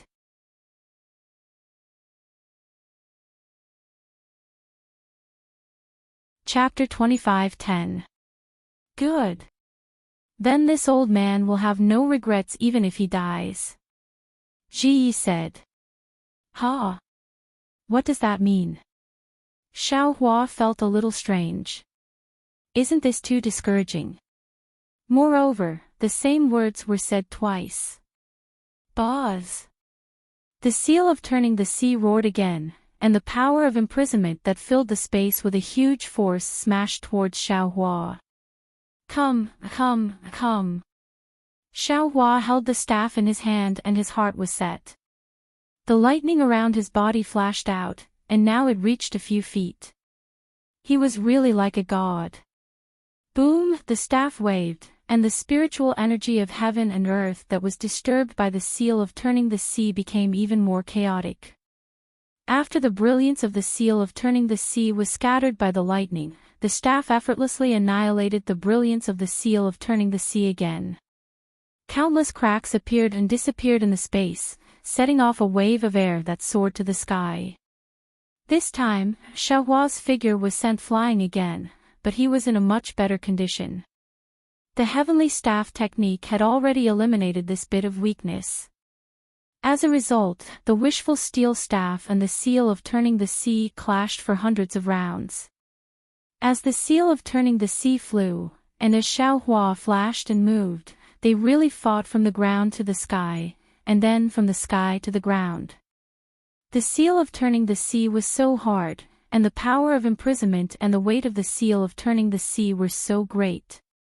It was different from the last time when Xiaohua fought with phone booping. Xiaohua was actually a little numb at this time. Grandma, this guy is a magic weapon after all. This young master really can't compete with him at this time.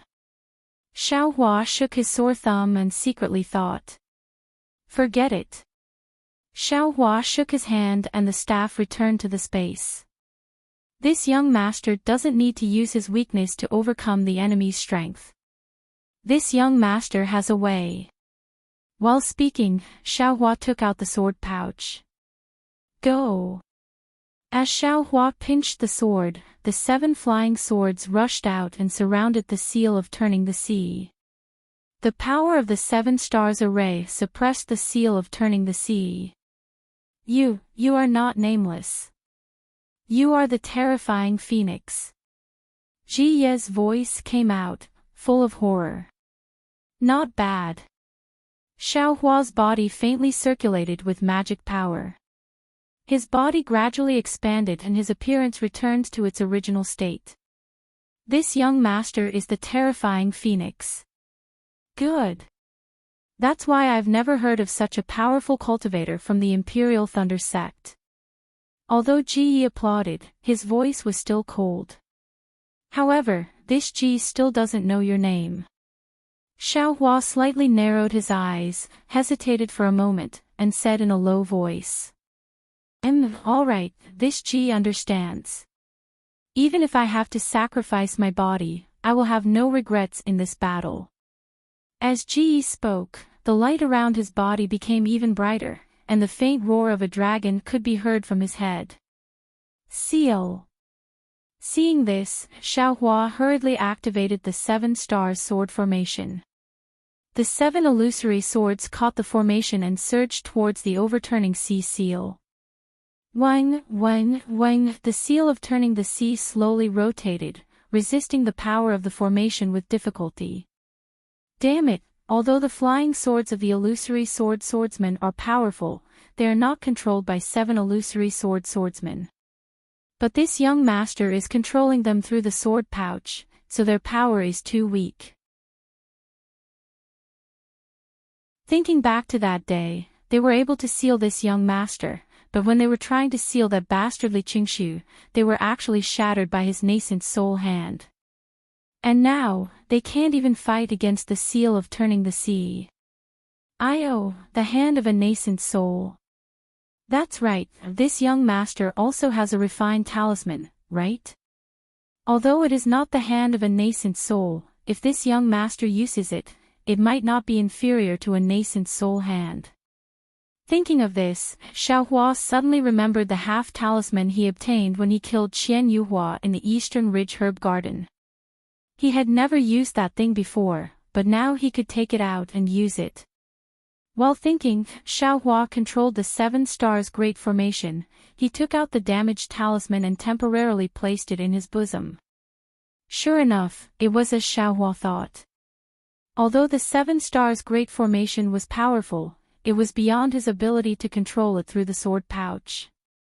In particular, the seal of turning the sea that Ji Yi had transformed into was extremely heavy, and its power was also extremely great. Every time it moved within the formation, it would be able to restrain the 7 flying swords and slightly disrupt the formation. This did not mean that the current Ji Yi was much stronger than the Xiaohua of that day. It was just that Ji Yi's seal of turning the sea was a magic treasure, and its quality was much better than the 7 flying swords. Resisting the flying swords was Ji Yi's specialty. Xiaohua frowned slightly. He tried his best to control the sword pouch, directing the 7 flying swords to continuously perfect the 7 stars great formation, making it even smoother than before. However, all of a sudden, a cold divine sense penetrated the 7 stars great formation and covered the sword pouch. Immediately, Xiaohua felt that the connection between him and the sword pouch had a resistance, and as the divine sense increased, the resistance became even greater. It was as if a flowing river was mixed with mud and sand, and this mud and sand was gradually accumulating, like a dam. I understand now. Xiaohua suddenly realized, Ji Yi transformed into a magic treasure, so he has an additional ability. He can actually affect other magic treasures through magic treasures. He doesn't even need to transform into a magic treasure to affect the connection between others and his own magic treasure. This guy didn't make a move just now because he wanted to let this young master take out my magic treasure, so that he could win by surprise. Fortunately, this young master also had a taboo at that time, and did not dare to take out any magic treasure. If you use this move now, how will it be effective? Thinking, Xiaohua's figure swayed, and he waved his hand as if he was forming a seal. The clear water bottle was already in the Buddha's relic's hand. Release. The Buddha's relic moved slightly, and the innate true water rushed out, instantly turning into a vast ocean that surrounded the seal of turning the sea and the 7 stars great formation. You also have innate true water. Ji Ye's shocked voice came from the seal of turning the sea. In this innate true water, he did not dare to release his divine sense too far, so he quickly withdrew it. Seal of turning the sea, this young master wants to see how you can turn the sea. Saying this, Xiaohua laughed, and the Buddha's relic urged the innate true water to surge towards the seal of turning the sea. The seal of overturning the sea was indeed powerful. Wherever the brilliance went, the torrential true water would be suppressed, appearing calm and tranquil. However, in this 7 stars great array, the brilliance of the seal of overturning the sea was restricted and suppressed very severely. It could not suppress the true water for too long. However, Xiaohua's true water was really endless. Each wave was higher than the previous one. In just the time it took to drink a cup of tea, the scattered light of the seal of overturning the sea was corroded by half. In particular, the seal of turning the sea was suppressed by the 7 stars great formation, and the distance it could fly was limited. It could not attack Xiaohua, and could only be suppressed by the innate true water, without any power to fight back. Needless to say, everyone knew that if the seal of turning the sea did not have any special methods, it would be defeated sooner or later. Sigh, it seemed to be an old sigh, and Ji Ye's voice was filled with endless emotion, as expected of the terrifying phoenix. Do you still have a lot of methods? Your Dharma body, this old man also hopes to see it. Old man, as long as you can force this Xiao to that extent, this Xiao will definitely fulfill your wish. Xiaohua also had some respect for this tool cultivator. Hearing Xiaohua actually call him old man, Ji sighed again and said, this old man has been in this world for nearly 1,000 years. What? Xiaohua was shocked, and said anxiously, old man, what did you say? You are 1,000 years old. Oh. Yes, this old man is about 930 years old. Ji was also surprised. What's so strange about this? Although little friend Xiao looks like a teenager, I'm afraid you are at least 600 years old, right? Little friend Xiao, do you think this old man is too old? With your 600 years old cultivation, you can fight this old man to a draw, you can be proud. This. Xiaohua was embarrassed. He understood in his heart that the cultivation he displayed was at the late stage of gold core. If it was the cultivation speed of an ordinary cultivator, 600 years old would be considered normal. Sigh, I can't let little friend Xiao be proud, this old man is slow-witted. On one side, Ji was resisting the innate true water and the 7 stars great array. On the other hand, he was actually speaking frankly with Xiaohua, and even called him little friend. This really made Xiaohua somewhat puzzled. You also know, this old man's background is similar to yours. I entered the Tao through martial arts, but this old man's aptitude is not good. I couldn't practice the Tao, so I could only escape to the sword domain, and was accepted as a disciple by the Bronze Bell sect. Actually, in this old man's heart, I'm afraid I'm the same as you. I don't put any tool cultivators in my eyes. I even think it's an unorthodox technique. No, Xiaohua hurriedly waved his hand and said, this Xiao has never thought about it. There are 3,000 Daos in the world, who knows which one is the straight path? Tool cultivators, bird cultivators, sword cultivators, and Dao cultivators, each have their own Daos. While speaking, Xiaohua's control of the innate true water also slackened a lot, but he was still careful, afraid that Ji would do something strange. Little friend Xiao has such thoughts. You're really magnanimous. In the future you'll definitely become a great person. Ji praised. I don't dare. Although this old man has entered the door of tool cultivators, my progress is still slow. I've failed to fuse with magic tools. Ji said again, just when this old man's heart was disheartened, I met a soul cultivator training in the sword domain. This soul cultivator's cultivation was profound, and like little friend Xiao, she was magnanimous. She didn't look down on this old man because I'm a tool cultivator. This old man is ashamed. Seeing her that day was like seeing a celestial being. In order to accompany her to a secret place, I disregarded the sect's rules. Old man, who hasn't been young before? Even if you make a mistake, the heavens will forgive you. Xiaohua said with a smile, the Buddhist seal controlling the innate true water decreased by a bit. Yes, thinking about those 3 days, it was only 3 days.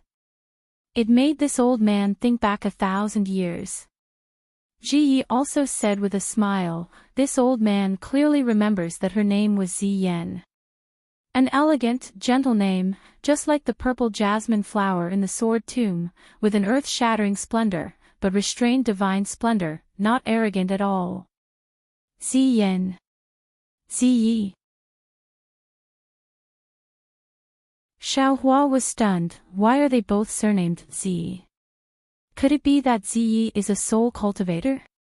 However, before Xiaohua could think more, Ji said again, unfortunately, it's already been 1,000 years, I don't know if she's still alive in this world.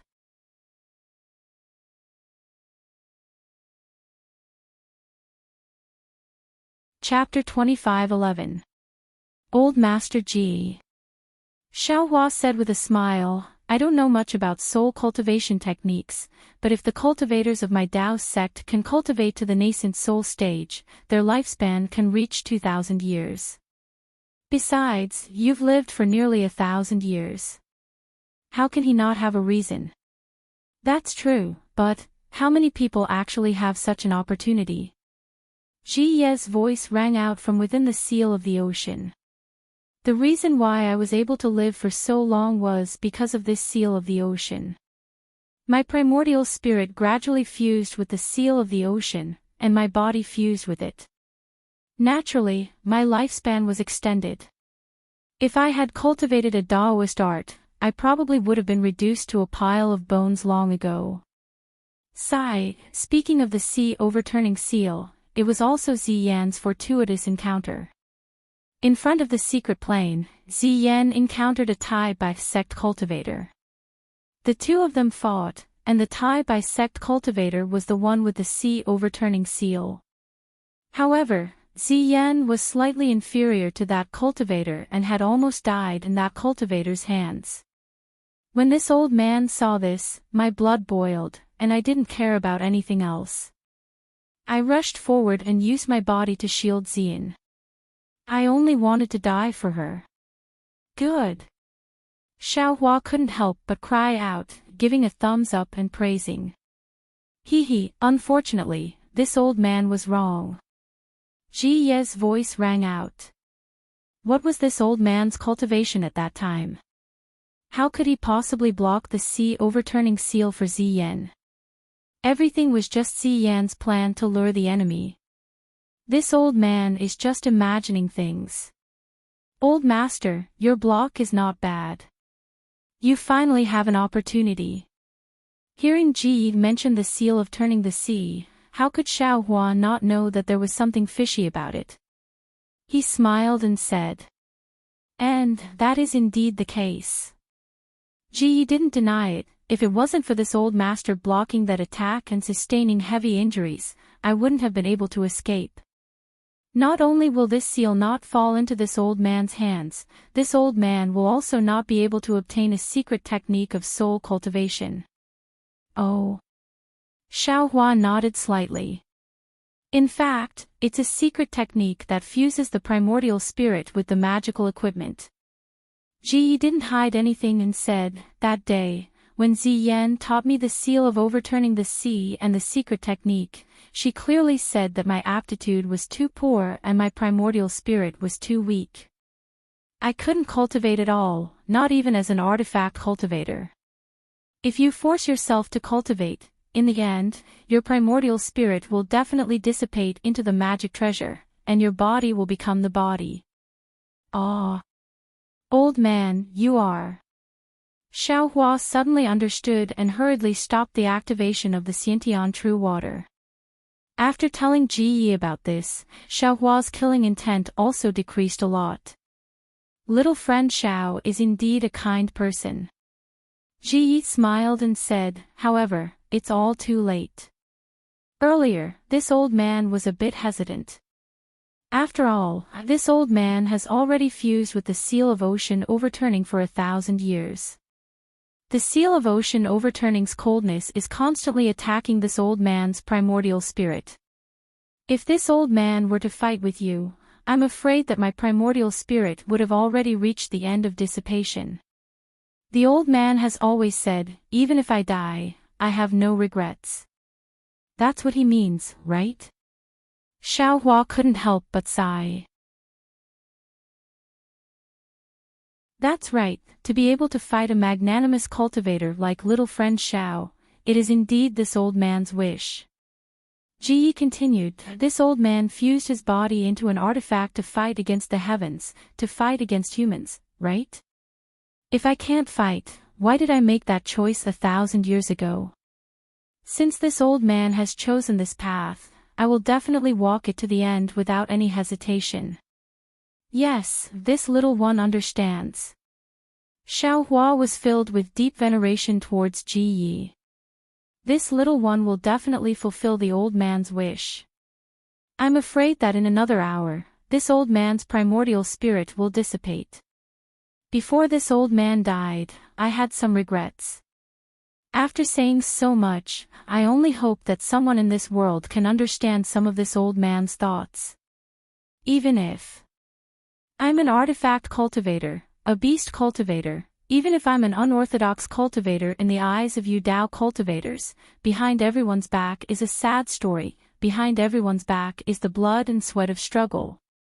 Alright, Xiaohua slightly bit his lips and replied in a low voice, this little one is actually also a loose cultivator, I also have some feelings towards this, forget it. This old man has lived for 1,000 years, and every day, I've been fighting against the erosion of this magic weapon. Now is the time to end it. Come, it's useless to say more. Let this old man see your magic power. If you can withstand this old man's final attack, this old man will give you a surprise. As soon as he finished speaking, the seal of Turn the Ocean flashed with an intense brilliance. A rumbling sound that seemed to be able to overturn mountains and seas could be heard. Then, a force that was several times stronger than before was generated, resisting the 7 stars array's confinement force. Rise! Xiaohua did not hesitate and hurriedly used the Buddhist seal, activating the innate true water.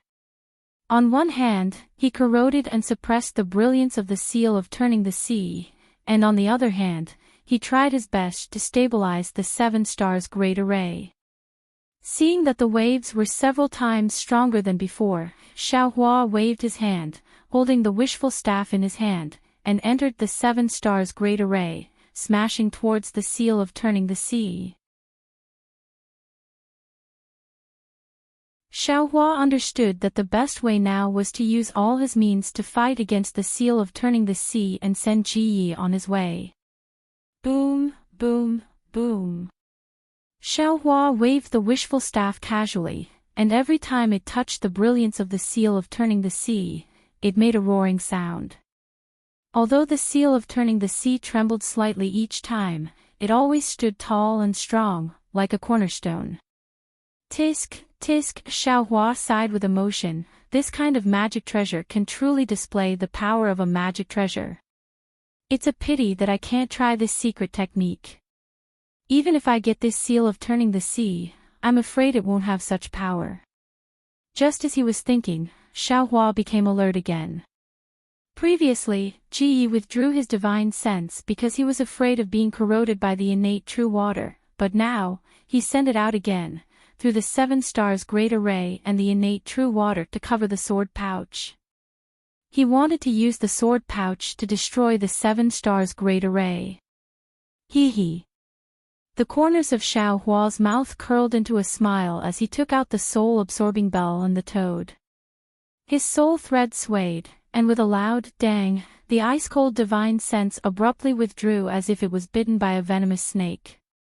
Xiaohua seized the opportunity to pursue and strike the bell twice more.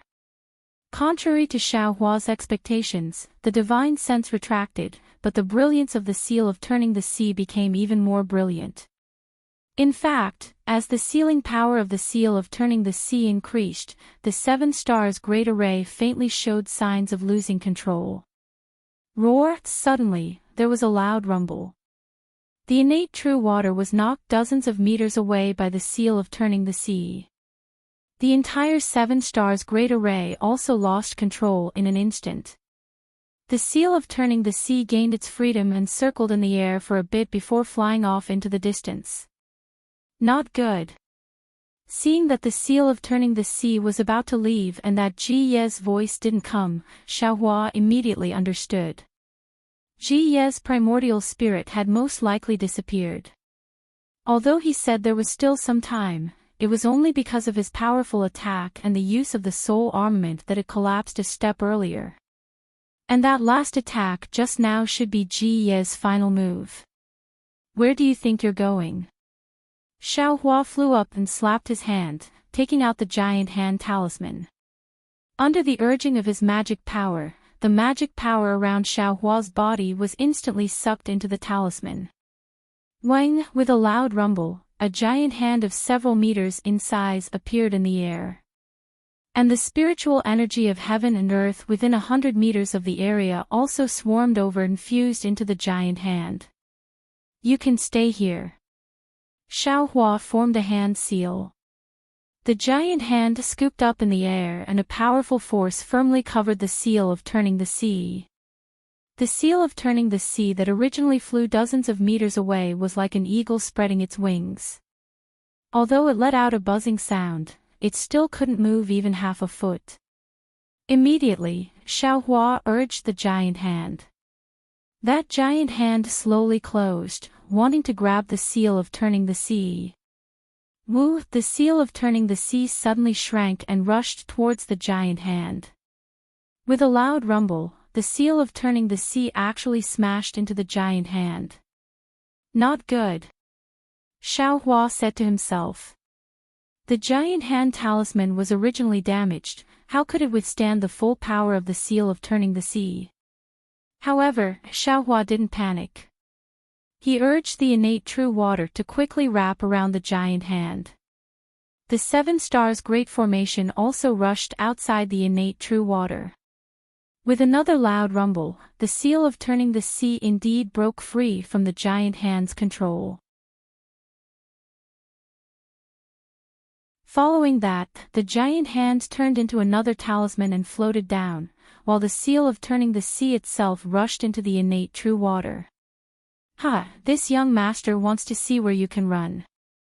Seeing that the seal of turning the sea that had fallen into the innate true water no longer had its previous radiance and that the space it opened was getting smaller and smaller, Xiaohua laughed loudly. But then, a kind of sadness emerged in his heart. Ji Yi was like a spring flower in autumn. In order to pursue the peak of cultivation, he burned his life away at the last moment of the battle. He seemed to be untimely, but it also seemed to be a matter of course. Admittedly, he got what he wanted, but Ji Yi wasn't the first to have this kind of pursuit, and he definitely wouldn't be the last. Perhaps there would never be the last. The path of cultivation was long and endless. Who didn't seek it in loneliness?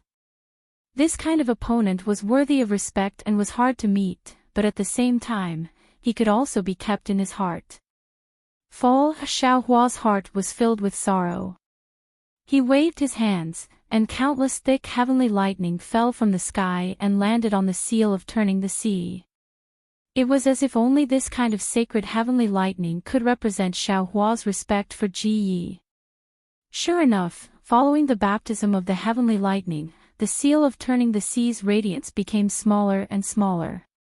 Even the fine lines and talismans on it could be seen clearly. Old Master Ji.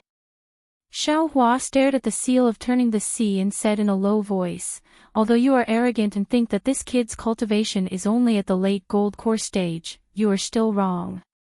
You are only at the 2nd or 3rd stage of the illusory sword realm. With your cultivation, although you can make the seal of turning the sea display its power, and even challenge the limit of the seal of turning the sea in the end, the seal of turning the sea that you have turned into is still not this kid's match. Of course, now that you have turned into a tool, this seal of turning the sea will be this kid's magic treasure in the future. This kid will definitely make this seal of turning the sea proud and truly suppress the 4 seas. Immediately after, Xiaohua put away the true water. The Buddha Sarira chanted incantations, wanting to transcend Ji Yi. Who would have thought that Ji Ye's soul wasn't here at all? This seems to be similar to the situation with the 12 flying swords. Xiaohua was slightly surprised. At the same time that he put away the Buddha Sarira, he called out Goldie. He let Goldie watch at the side. After waiting for the time it takes to brew a cup of tea, the radiance on the seal of turning the sea completely disappeared. Xiaohua didn't hesitate to fly into the great array and release his divine sense. He spat a mouthful of essence blood on the seal of turning the sea and began to refine it according to the method of refining the cloud-suppressing seal. Following Xiaohua's refining, the seal of turning the sea began to flicker. The dragon body that was coiling around the seal also began to move.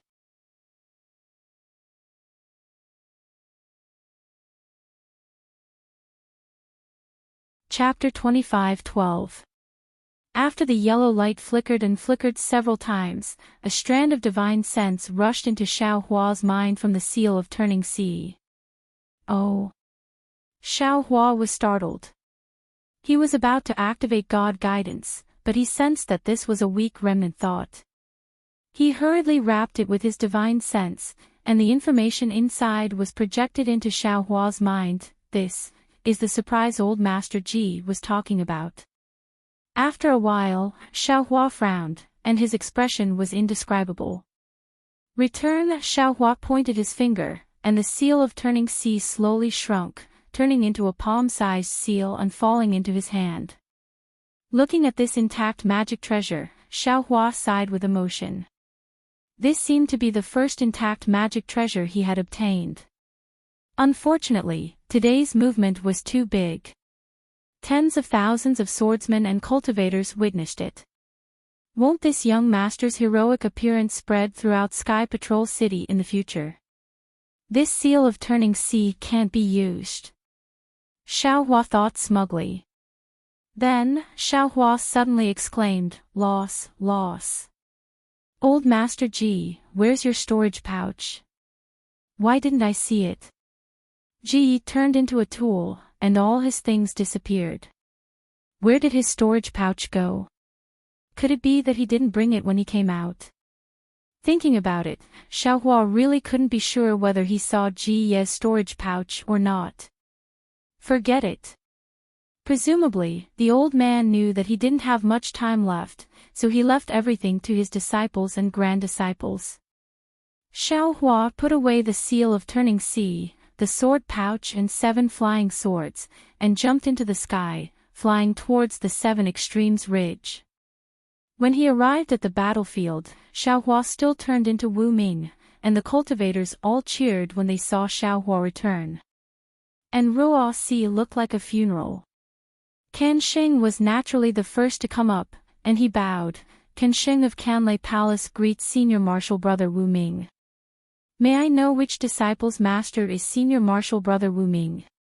Xiaohua looked at him and waved his hand. Don't ask who I am, I'm just passing by. You wouldn't know who my disciple is even if I told you. Yes, this disciple knows. Kansheng didn't dare to say more. Many thanks to Senior Brother Nameless for saving my life. Mingyu's eyes glowed as she bowed. When did I save your life? Xiaohua blinked his eyes, not understanding. It seems that I saved my own wife, right? However, Xiaohua still waved his hand. No need, no need. This old man is just passing by. You can continue. Dare I ask, Senior? Ruoxi didn't dare to step forward.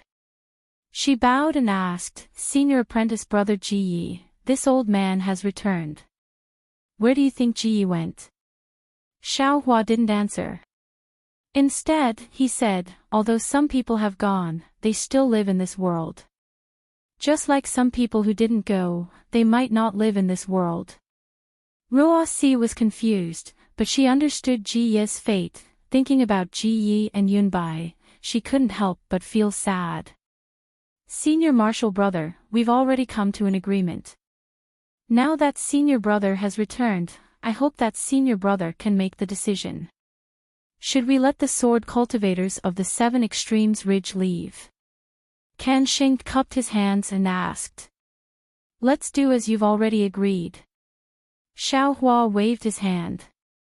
He knew that if he didn't agree, there would definitely be tens of thousands of lives buried here. Thinking about Ji Yi, perhaps not every sword cultivator was so warlike, murderous, and ferocious. Many thanks Senior. Ruoxi's heart sank, then she hurriedly bowed and thanked him. Forget it. You kill me, I kill you. When will it end? Xiaohua waved his hand and flew into the sky. He flicked his sleeves and said, Oh, right. Just pretend I didn't say anything. You can continue. Senior, suddenly, Guyu jumped out from beside Li Chun and shouted. Oh. Xiaohua was startled. From now on, Junior will withdraw from the war and won't stain anyone's blood. Guyu shouted. It can't be. If someone wants to kill you, you won't fight back. Xiaohua naturally recognized Guyu. Seeing that she was talking to him so seriously, he couldn't help but laugh. Of course Junior can't not fight back. Guyu's face was somewhat red. Alright, you can do whatever you want. Just pretend this old man didn't come here. Xiaohua said, his gaze sweeping over everyone's faces. When he saw the faintly discernible laughter in Fairy Hongxia's eyes, he was startled. Damn it. Like I said, I can't hide it from my wife. I had better hurry up and leave. After being disturbed by Guyu, this girl, I really can't explain it clearly. Senior Brother, where are you going? Kanshing hurriedly shouted. Nonsense, naturally I'm going to the place I want to go. Xiaohua didn't answer at all. He only muttered in his stomach. Lightning flashed around his body again, and he rushed out with lightning. Seeing this, Senior Brother of his with incomparable magical power leave with lightning majestically, Kanshing still scratched his head. Which Senior Brother of Heavenly Thunder Palace is this? How come I don't have any impression of him? Fairy Hongxia was actually like Xiaohua thought. She looked up and down at Guyu who was standing in the sky far away, somewhat pensive. Xiaohua came, the battle situation of Seven Extremes Ridge changed. Xiaohua left, the victory of Seven Extremes Ridge was also set. Imperial Thunder Sect and Huanhua Sect originally came to spy on the strength of the sword cultivators in Seven Extremes Ridge. They didn't expect to take down Seven Extremes Ridge in one fell swoop. It was imaginable that they were wild with joy. However, it wasn't known whether this battle had the same purpose as the meeting in Sky Patrol City. Of course, this was not something Xiaohua could know. This guy was now flying in the direction of Flowing Ice Valley. At the same time, he took out his severely damaged cloud-suppressing seal and thought about how to integrate the seal of turning the sea into the cloud-suppressing seal. If he didn't make use of such a powerful magic weapon, wouldn't it be too wasteful? However, if he hid this thing in the cloud-suppressing seal, although the idea was a novel one, this novel idea was too small. He couldn't figure it out. Forget it, forget it. Xiaohua was somewhat annoyed, just treat it as a wasted trip today. Sigh, and this thunder-controlling seal, can't you lower your voice a little? Why is your voice so loud? People can hear it from afar. How could Kanshing of Imperial Thunder Palace not tell that it was thunder-controlling seal? I don't know how he would report it to Qian Mo. Damn it. That black and ugly sword cultivator didn't die in vain. If she didn't sneak attack my wife, how could this young master use thunder-controlling seal? Luckily she was corroded to death by the innate true water. If she didn't die, this young master will let her taste the feeling of being struck by lightning. In short, Xiaohua's heart was depressed. Although he saved Fairy Hongxia, there was a possibility that he would be exposed. Thunder Controlling Seal, that was a lightning escape technique that even Qian Lei couldn't cultivate. How could a Golden Core disciple cultivate it? If Qian Lei found out, no, even if Qian Mo found out, he would definitely search the entire Sky Patrol City for him. In this world, there was no wall that didn't have a crack. Once someone found out, even if the secret of the space wouldn't be discovered, what about the cultivation of the Buddhist sect? It was really hard to say. Also, how did that little girl Guyu recognize this young master? Xiaohua was puzzled again. Could it be that this young master is the only one in the thunder-controlling sect who can control the heavenly lightning? This young master's phoenix celestial body is already gone. Even if you beat me to death, this young master will not admit it. But, if a cultivator wants to know the truth, do they need to beat you to death? Thinking of this, Xiaohua almost cried. This is really a loss. Senior Ji, where is your storage pouch? Why didn't you reveal it in my spirit sense? Li Zongbao is still the most loyal. Xiaohua unconsciously made a decision. From now on, this young master will definitely not enter Sky Patrol City. This young master wants to see which nascent soul cultivator dares to find trouble with this young master. Flowing Ice Valley and Seven Extremes Ridge were not in the same direction. Even if Xiaohua used Thunder Controlling Seal, the rolling thunder resounded through the sky, but it still took him more than 10 days to reach the vicinity. In these 10 days, Xiaohua did not do anything else. He was in a dilemma. He felt that the deeper he went into the war, the greater the possibility of him being exposed. It felt like he was in a quagmire. Flowing Ice Valley was an area of 1,000 miles, much larger than Seven Extremes Ridge. In this area, there was a surging river. The source was naturally a few extremely tall snow mountains in the Huan Kingdom. First, the snow on the snow mountains melted slightly under the sun. These few drops slowly flowed, turning into a dozen drops. Gradually, these dozen drops gathered again, turning into hundreds of drops, thousands of drops, and finally into a trickle. These trickles flowed down from different snow mountains, and under the uncanny workmanship of the heavenly way, they gathered together again, turning into a small stream. The small stream flowed out from the snow region of the Huan Kingdom, gradually reaching the border between the Huan Kingdom and the Shi Kingdom. During this period, other streams converged, and finally formed a river that was dozens of feet long. This river meandered through the rugged valley. Ice fragments flowed down from the valley and the cold in the valley. Large amounts of ice flowed in the river, and thus, Flowing Ice Valley became famous. The river in Flowing Ice Valley still flowed into Shi and even into Lian. As for whether it flowed into Guihe Sea or not, Xiaohua did not know. However, when he saw the turbulent river in the valley, he could not help but sigh at the magnificence of the heavenly Tao. The snowy plateau is extremely cold. All the flowing water has turned into ice. Even if it can flow, it is still under the ice. Here, the mountain range is at least 1,000 miles. The cold wind cannot directly blow in. Because the temperature in Flowing Ice Valley is higher, the river does not need to be completely frozen. This is why it can become a river of ice. If I did not see it with my own eyes, how could I believe that this extremely cold plateau has such a wondrous scene? Seeing the turbulent river in Flowing Ice Valley, almost comparable to the cold river of Tianmen Mountain, Xiaohua could not help but sigh with emotion. Immediately after, Xiaohua released his Buddhist sense and scanned the area within 100 miles. He did not see any trace of Li Zongbao's group, so he used the bright thunder escape to fly towards the depths of Flowing Ice Valley.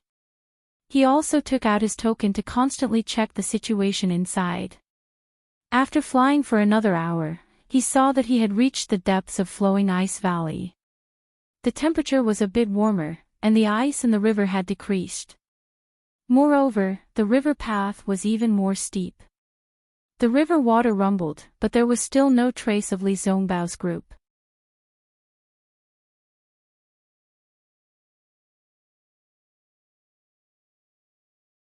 Chapter 25:13. Strange, could it be that the fight is already over? Xiao Hua pinched his chin as he pondered. At this moment, a corpse suddenly emerged from the flowing ice in the rushing river. Soon after, it sank to the bottom of the river. The traces of blood left on the river's surface gradually dissipated. Seeing this, Xiao Hua narrowed his eyes. Since there are corpses following the river, there must be a fight in the upper reaches of the river. Xiao Hua didn't dare to be negligent. He hastily released his Buddhist sense and flew in the direction of the river. However, he only flew for a moment before giving up. This river was winding and rugged, and it actually circled around the mountain ridge. He couldn't fly around the mountain ridge, right? Rushing high into the sky, Xiao Hua hastily flew in the direction of the extreme north. Sure enough, in the time it took to eat a meal, on the distant mountain ridge, he saw a dozen or so swordsmen surrounding several middle-stage Foundation establishment Cool Breeze Valley cultivators and attacking them. The Cool Breeze Valley cultivators were already unable to hold on. They were already showing signs of defeat and could only barely hold on under the sword light. There weren't any other cultivators nearby. In less than the time it took to drink a cup of tea, they would definitely die in the hands of the sword cultivators. "Don't hurt my Dao sect cultivators!" Xiao Hua shouted loudly. With a wave of his hand, he took out his devil hammer and rushed towards the mountain ridge. Ha ha ha, sure enough, someone is courting death. A bold swordsman looked up and laughed loudly. Just now, I was saying that these cultivators weren't important enough. Now, another middle-stage Foundation establishment cultivator is sent over. As he spoke, the swordsman pointed his finger. A greenwood sword flew out from the fierce battle and stabbed towards Xiao Hua's direction. How dare you! At this moment, how could Xiao Hua put this swordsman in his eyes? Seeing the greenwood-like flying sword rushing towards him, without waiting for the sword light to change, he covered it with his Daoist robe and immediately took the greenwood sword in his hand. He completely cut off the connection between the flying sword and the sword cultivator and casually threw it into the space. Ah! The swordsman's eyes widened in shock. He was somewhat unable to react. This didn't conform to the way of the sword. How could a Foundation establishment cultivator take away the flying sword of the swordsman with his bare hands? While he was still in shock, Xiao Hua suddenly sped up. He used the same old method, swinging the demonic hammer in his hand and smashing it down on the sword cultivator's forehead. Pfft! The sword cultivator was shocked. The demonic hammer was coming at him with a suffocating aura.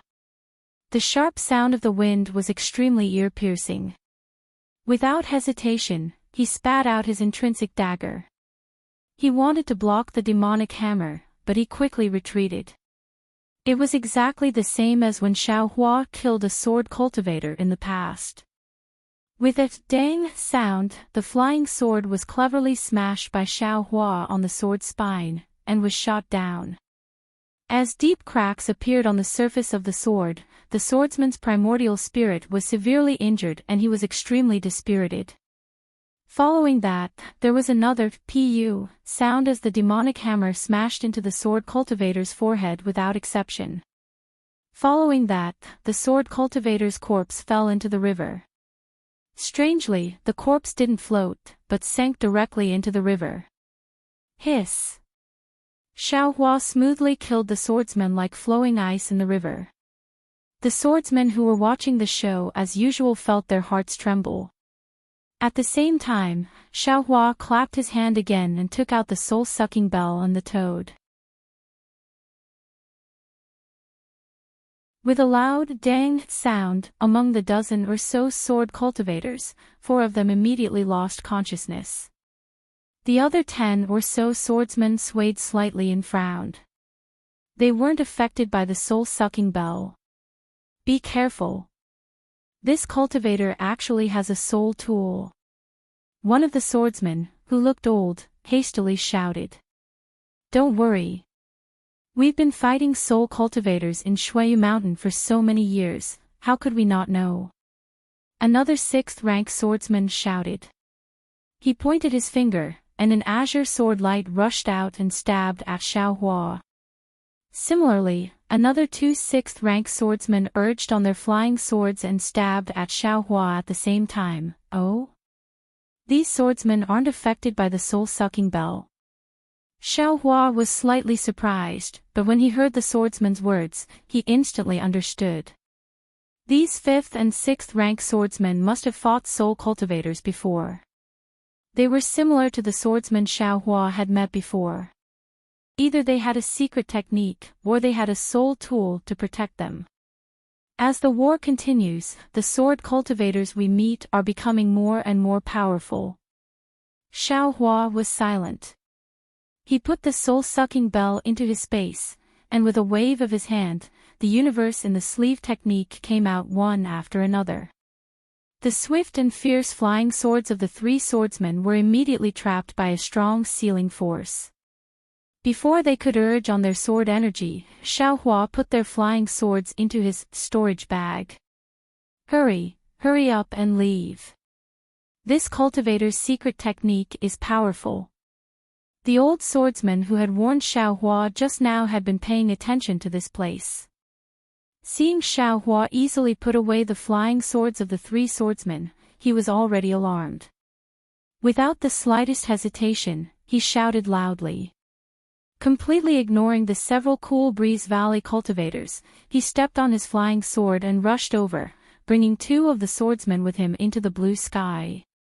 The remaining 10 or so swordsmen really did follow orders. Even though one of the swordsmen's flying sword had already pierced the chest of a Cool Breeze Valley cultivator, he still put away his flying sword and flew in the direction of the old swordsman in a group of 3. The 3 of them didn't fly very fast, and each group maintained a certain distance from each other. In fact, the last group even waited for the swordsman whose flying sword Xiaohua put away in midair. Tisk. If Xiaohua had chased after them, he would naturally have been able to easily kill them all. However, looking at these swordsmen who were merely 6th-stage swordsmen, Xiaohua stood with his hands clasped behind his back and inwardly nodded. Not bad, they really do have a fighting style. Cultivators like us can't compare to them. Seeing that Xiaohua actually didn't chase after them, not only were the anxious swordsmen puzzled, even the Cool Breeze Valley disciples who flew over to express their thanks were also puzzled. After greeting and expressing their thanks, a slightly older Cool Breeze Valley disciple smiled apologetically and said, "Junior Marshal Brother Xiao, these sword cultivators have killed many of my Cool Breeze Valley's disciples. We hate ourselves for not having the ability to kill enemies, Senior Marshal Brother Liu." Xiaohua hastily waved his hand and said, "It's not that little brother doesn't want to kill them. You also saw that little brother only relied on a secret technique, but this thing consumes a lot of transcendence energy, and it's only pleasing to the eye but useless. If they see a flaw, little brother's life won't be guaranteed. In addition, little brother still has to look for Senior Marshal Brother Li Zongbao, so I can't waste any more time. Right, where is the battlefield in Flowing Ice Valley? Which fellow Daoist is willing to take little brother there?" Well, hearing that Xiaohua wanted someone to take him to the battlefield in Flowing Ice Valley, these disciples shrunk their necks one by one and no longer made a sound. It seems that these Cool Breeze Valley disciples escaped from the battlefield in Flowing Ice Valley, right? Xiaohua muttered to himself. Thinking about how the sword cultivators retreated in an orderly manner just now, he was slightly anxious in his heart. The difference was really too big. If it weren't for his powerful transcendence energy, he definitely wouldn't dare to go there. Fellow Taoists, you only need to tell little brother the direction and location. Xiaohua hastily changed his words again. There's a problem with the communication token between little brother and senior martial brother Li Zongbao. Alright, junior martial brother Xiao knows. The old disciple hastily smiled apologetically again. It's not that we can't go, don't say any more. Xiaohua hastily waved his hand. Little brother understands in his heart that there's a choice between life and death. This is my nature. Senior martial brother knows. Just tell me the location. You can either wait again or go straight to the Sky Patrol City. Little brother hasn't seen anyone today. Yes, I understand. The disciple's face was obviously relieved. He hastily told Xiaohua the location, and Xiaohua didn't say anything else. His figure floated up and flew towards the location that the disciple said. As for where these Cool Breeze Valley disciples would go, it wasn't Xiaohua's concern. He kept flying north for more than 40 miles, and he saw a mountain peak standing in the middle of the river like a mainstay.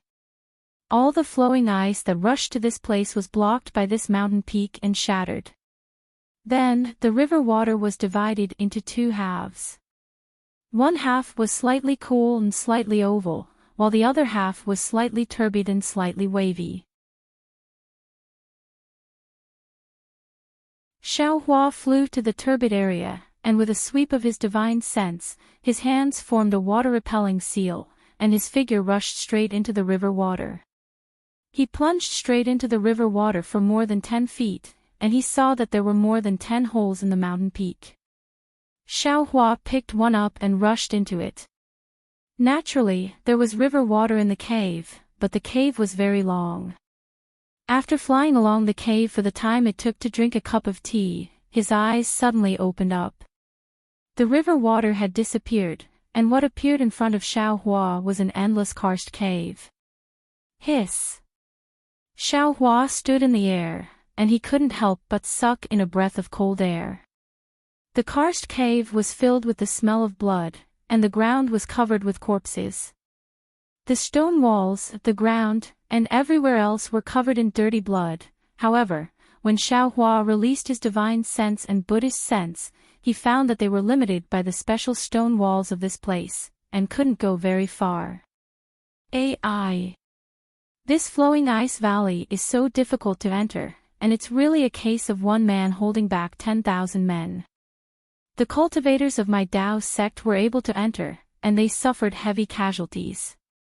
Xiaohua clapped his hands, took out the yang leaf fan, and flew in after finding a direction.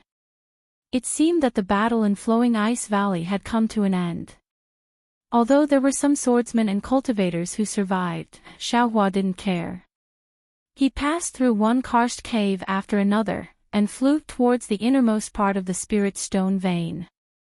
After the time it took to eat a meal, and who knew how many corpses he had seen, Xiaohua was somewhat impatient. At this moment, the token in his hand suddenly moved. Xiaohua was overjoyed. He immersed his divine sense in to take a look, and his figure immediately turned left, and flew towards a dark karst cave. Sure enough, just as he turned a few corners, he heard a rumbling sound of thunder in front of him, and the faint sound of collision. Xiaohua's eyes turned, and he used the Devil Realm's concealment technique, and quietly rushed in. He saw that this was an incomparably huge underground karst cave, and this karst cave was connected to one another. It was probably tens of li in size, and there were many stalactites hanging from the stone walls above his head, and they were actually tens of zhang high. Looking at his feet, there were also some large and small stalactites, and they flickered with a strange brilliance. This space was so big, so wide, and he didn't know how deep he was in Flowing Ice Valley. Damn it, if it weren't for those few Cool Breeze Valley disciples, I'm afraid I wouldn't be able to find this place in my lifetime. Xiaohua released his Buddhist sense, and he had already seen that there were tens of thousands of cultivators fighting in this underground karst cave, and it wasn't too difficult to find Li Zongbao.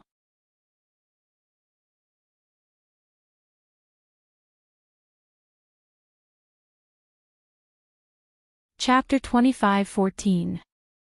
Sure enough, Xiaohua flew to the highest point of the cliff.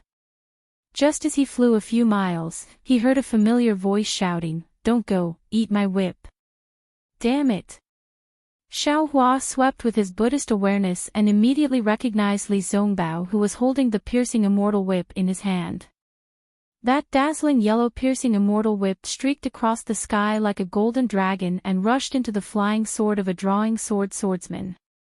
However, Xiaohua saw that the shadow of the piercing immortal whip was abnormally clear and there was only one shadow.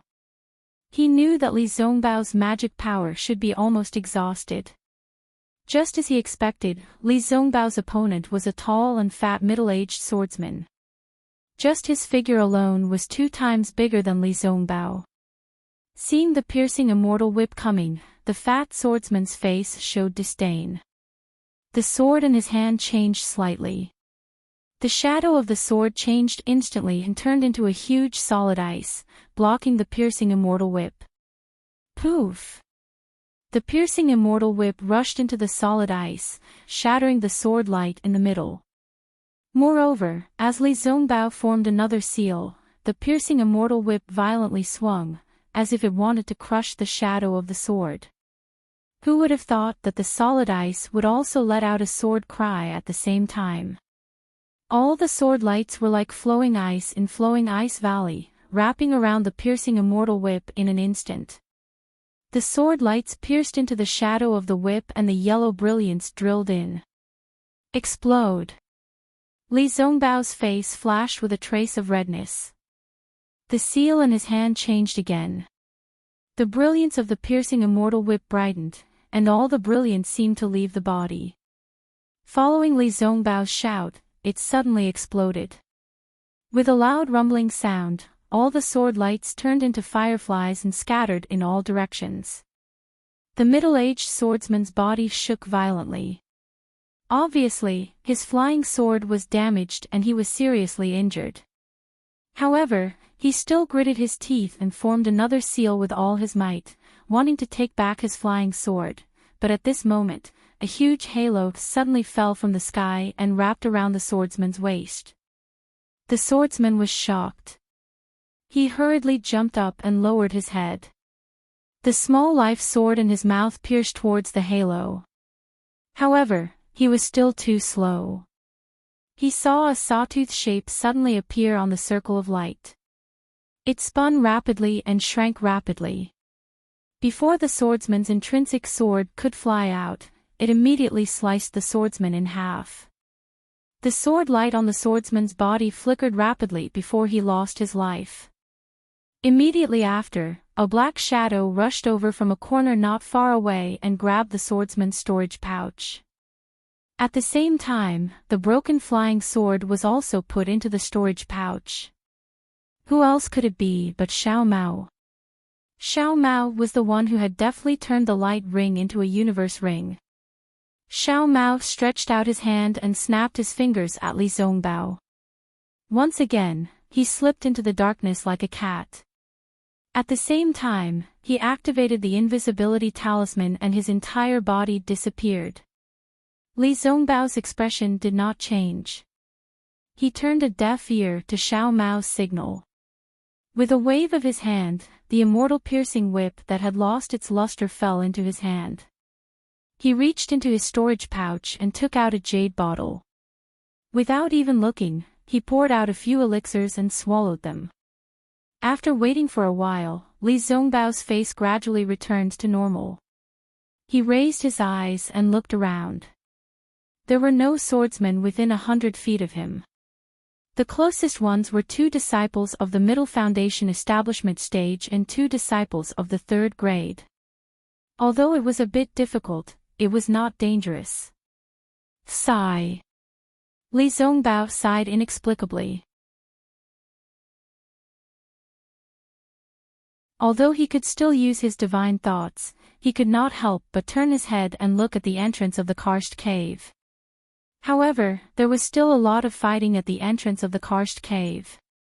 Hundreds of thousands of swordsmen and cultivators blocked Li Zongbao's line of sight, making it impossible for him to see if that person was at the entrance of the karst cave. This kind of helplessness made him feel even more helpless. Li Zongbao originally thought that as the number one person below the golden core stage, he would be like a fish in water in this battle of Dao cultivators. However, the cruelty of reality taught him a lesson. An individual's cultivation would always be insignificant on this battlefield where thousands or even tens of thousands of people were involved in a battle. Unless this person's cultivator could control this battle. Could Li Zongbao's cultivation do it? Obviously, he could not. Against a 6th grade swordsman, Li Zongbao could easily kill him with disdain. Li Zongbao would be able to kill 10 swordsmen who were at the 6th grade of unsheathed swords. But against 100. Not to mention 100, even against 26th grade swordsmen, Li Zongbao knew that he would not be able to win easily. Even if he could perish together with them, it would be good enough. Thinking back to the day when he mocked those cultivators who did not know the immensity of heaven and earth, Li Zongbao could not help but laugh bitterly. Those cultivators did not know the immensity of heaven and earth, but they also knew the importance of teamwork. Hundreds of them attacked together, but he was alone. With the permission of the meeting hall, he was abnormally arrogant and wanted to kill Qin Jian. How could he kill Qin Jian? That was an illusory swordsman. Furthermore, all the cultivators did not know whether Qin Jian was a 2nd grade or 3rd grade illusory swordsman. Furthermore, none of the cultivators who saw Qin Jian returned alive. It seemed that the one who did not know the immensity of heaven and earth should be him. If it was before coming to Flowing Ice Valley, Li Zongbao was still a little disdainful of swordsmen. He felt that they were just so, and he had killed many of them. However, after fighting with the swordsmen of Flowing Ice Valley for half a day, Li Zongbao realized that the swordsmen of Flowing Ice Valley were very different from the ones he had met before. Not only were they very experienced in fighting, but their methods were also very ruthless. They often had some unexpected methods that made Li Zongbao tremble in fear. Thinking back to the day when he came to help the ambushed disciples of the Utopia faction, and then thinking back to the dozens of sword cultivators he had killed in the past half a day, Li Zongbao's heart was a little red. Among the dozens of sword cultivators, only 4 or 5 of them were killed by Li Zongbao alone. In the end, he was besieged by 3 6th grade swordsmen. If it wasn't for Xiao Mao's help, risking his life to surprise and kill 1 swordsman, how could he have taken advantage of the chaos to kill 2 swordsmen? Xiao Mao also suffered some internal injuries because of this. He had a private discussion with him and asked him to challenge the swordsmen while Xiao Mao secretly killed them. Normally, Li Zongbao would have rejected without hesitation. He had no intention of cooperating with Xiao Mao, who was only in the middle stage of the foundation establishment stage. But today, he could only nod his head. So much so that he understood in his heart that Xiao Mao was actually taking care of him. However, he did not see anyone coming from the karst cave. Li Zongbao turned his head sadly. At this moment, a voice floated down from above his head. "Ha! Senior brother Li, you dropped something." "Bullshit, you're the one who dropped something." Li Zongbao's eyes burned, and he scolded in an extremely rare manner. Xiao Hua's figure in front of him fell down along with his voice. Xiao Hua smiled faintly and gestured towards the place where Xiao Mao was hiding. "Come here, big brother." Xiao Mao cried out in pleasant surprise. He appeared from the side of a stalactite and was about to rush over. "Careful," Li Zongbao said anxiously. At this moment, not far from Xiao Mao, a 3rd grade swordsman had just killed a Cool Breeze Valley cultivator and was looking for an opponent. Seeing Xiao Mao appear, he pointed his finger without hesitation. A stream of light pierced towards Xiao Mao's back at lightning speed. Humph! Xiao Hua sneered. That swordsman cried out, covered his head with both hands, and fell to the ground. Xiao Mao naturally dodged the flying sword very easily and killed that swordsman. Then, he naturally picked up the storage bag and flew over. Oh! Senior Brotherly! What happened to you? Xiao Hua suddenly turned his head and glanced at Li Zongbao, whose expression was not right.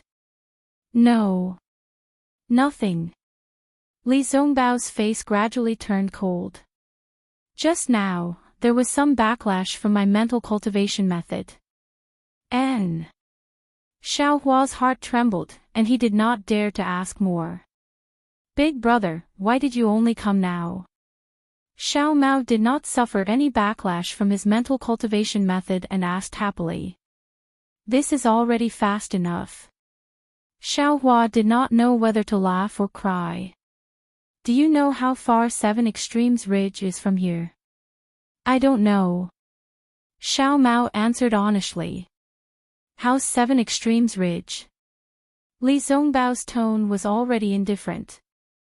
How's your Imperial Thunder Sect situation? I haven't arrived yet, but I heard that a Golden Core Master went over and killed a 3rd-grade illusory sword cultivator from 7 Extremes Ridge. The sword cultivators of 7 Extremes Ridge have all retreated from 7 Extremes Ridge. Xiao Hua said with a smile. And, so it's like that. Li Zongbao nodded slightly. Where are the Golden Core Masters? Xiao Hua looked and asked. Xiao Mao saw that Li Zongbao's expression was not right and hurriedly replied, Martial Uncle Chu Hui from Utmost Happiness Faction, Martial Uncle Li Feiyu from Chongbei Sect, and Senior Su Bo from Cool Breeze Valley. They entered to kill the illusory sword cultivator. And so, there are no Golden Core cultivators in this karst cave. Xiao Hua said with a smile. Xiao Mao nodded habitually and was very puzzled. Yes. Good. Xiao Hua pointed at the entrance of the karst cave and said, Brotherly, Xiao Mao, take out your weapons and fly side by side in front of I. If you see any swordsmen, kill them all. How about it? This. Okay. Xiao Mao was quite puzzled, but he still nodded. Okay. Li Zongbao said concisely. Let's go. Xiao Hua waved the sun leaf fan in his hand lightly, and a hot aura reverberated around the two of them. Li Zongbao turned around and flew towards the entrance of the karst cave. Although Xiao Mao was puzzled, he did not dare to be negligent. He flew to Li Zongbao's side, stretched out his hand, and took out his magic whip. After flying for a few feet, he encountered a 4th-grade swordsman who was fighting with a Foundation Establishment cultivator. The swordsman was like the swordsman just now. He suddenly covered his head with both hands, as if his head was hit by a flying sword. That Foundation Establishment cultivator I was still stunned at the side. Li Zongbao mercilessly lashed out with his whip, and immediately broke the swordsman's forehead. Immediately after, Li Zongbao did not even look and flew forward. Senior Brotherly, the storage bag. Xiao Hua cried out from behind. That Foundation Establishment cultivator was a disciple of Utmost Happiness Faction. Seeing that Senior Brotherly Zongbao was so powerful and helped him out of danger, he hurriedly shouted, Thank you, Senior Brother Zongbao.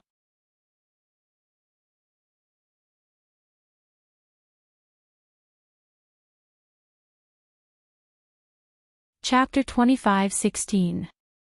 After expressing his gratitude, the apprentice of the Utopia faction flew to the swordsman and took his storage bag. Then, he took out his own elixir and swallowed it. Then, he stood in the air and adjusted his breath slightly. Seeing that the disciple of the Utmost Happiness faction took the storage bag, Xiao Hua curled his lips and raised his eyebrows somewhat helplessly. He muttered, although a fly is small, it still meets. The second opponent of Li Zongbao, Xiao Hua, and Xiao Mao's group of 3 was a 6th-grade swordsman who had just killed another cultivator. Seeing the 3 of them flying over, he laughed nastily and was about to activate his flying sword. At the same time, the swordsman felt a stinging pain in his head. However, the swordsman suddenly came to his senses and immediately activated his secret technique to resist Xiao Hua's soul stab. Go to hell. Xiao Hua activated his yang leaf fan and the fire dragon rushed over, wanting to surround the swordsman. The swordsman naturally wouldn't allow himself to be captured without a fight. He activated his sword light and rushed toward the fire dragon. However, Xiao Hua's fire dragon was too powerful. The fire passed through the sword light and almost burned the swordsman's body. The swordsman was alarmed and was about to activate his sword energy to extinguish the fire again when he saw a piercing immortal whip and a magic whip attacking from the left and right at the same time. The swordsman only had time to block the piercing immortal whip before the magic whip pierced his throat. When the swordsman fell in mid-air, Xiao Mao very nimbly rushed over and grabbed the storage bag in one hand. Then, with a wave of his hand, the flying sword that fell in mid-air also flew up. Ha ha ha. As expected of the surname Xiao. Xiao Hua laughed loudly. The actions of Xiao Hua and the other 2 were immediately seen by several swordsmen. They looked at each other and activated their magic weapons together to fly toward the 3 of them.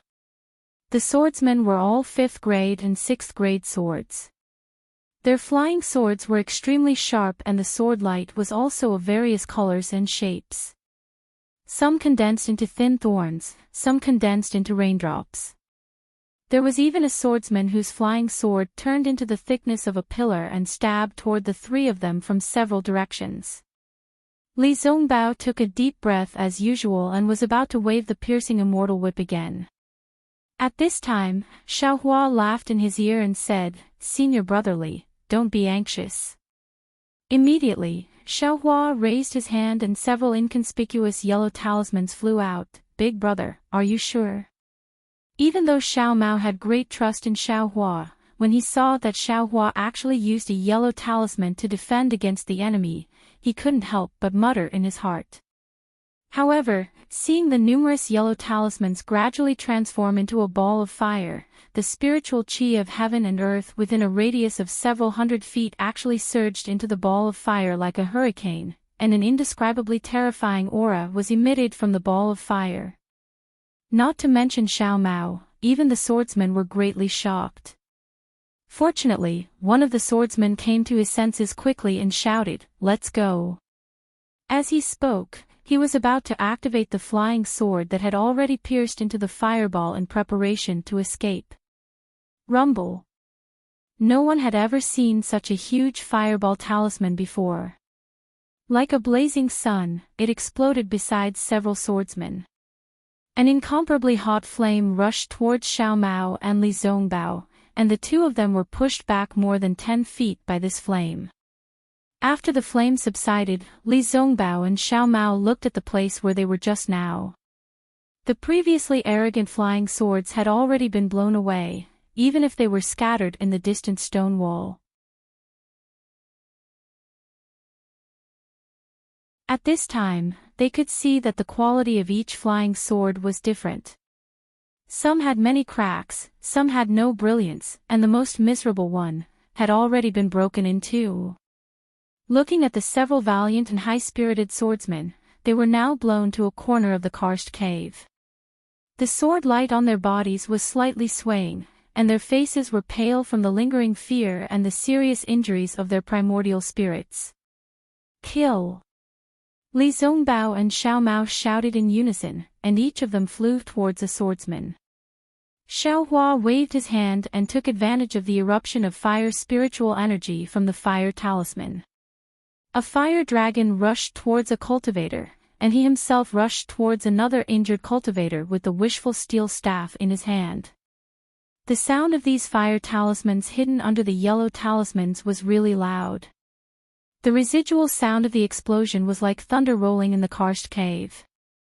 The swordsmen and cultivators in the karst cave couldn't ignore it even if they didn't want to. When they saw Li Zongbao whipping a 5th-grade swordsman until his skin and flesh split open, Xiao Mao throwing the universe ring and smashing a 6th-grade swordsman's brain, and that thin and tall Xiao Hua, who they had never seen before, smashing a 5th-grade swordsman's chest with his club. Furthermore, beside these 3 swordsmen, there was another swordsman who was screaming from being burned. No matter how hard they tried, the sword light on his body was unable to block the bone-like flames. How could they not be astonished?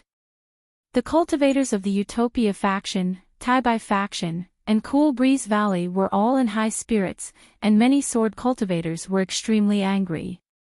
They all wanted to get away and kill these 3 extremely cruel cultivators. Of course, they each had their own opponents, and only the swordsmen near Xiao Hua and the others could be mobilized to besiege them.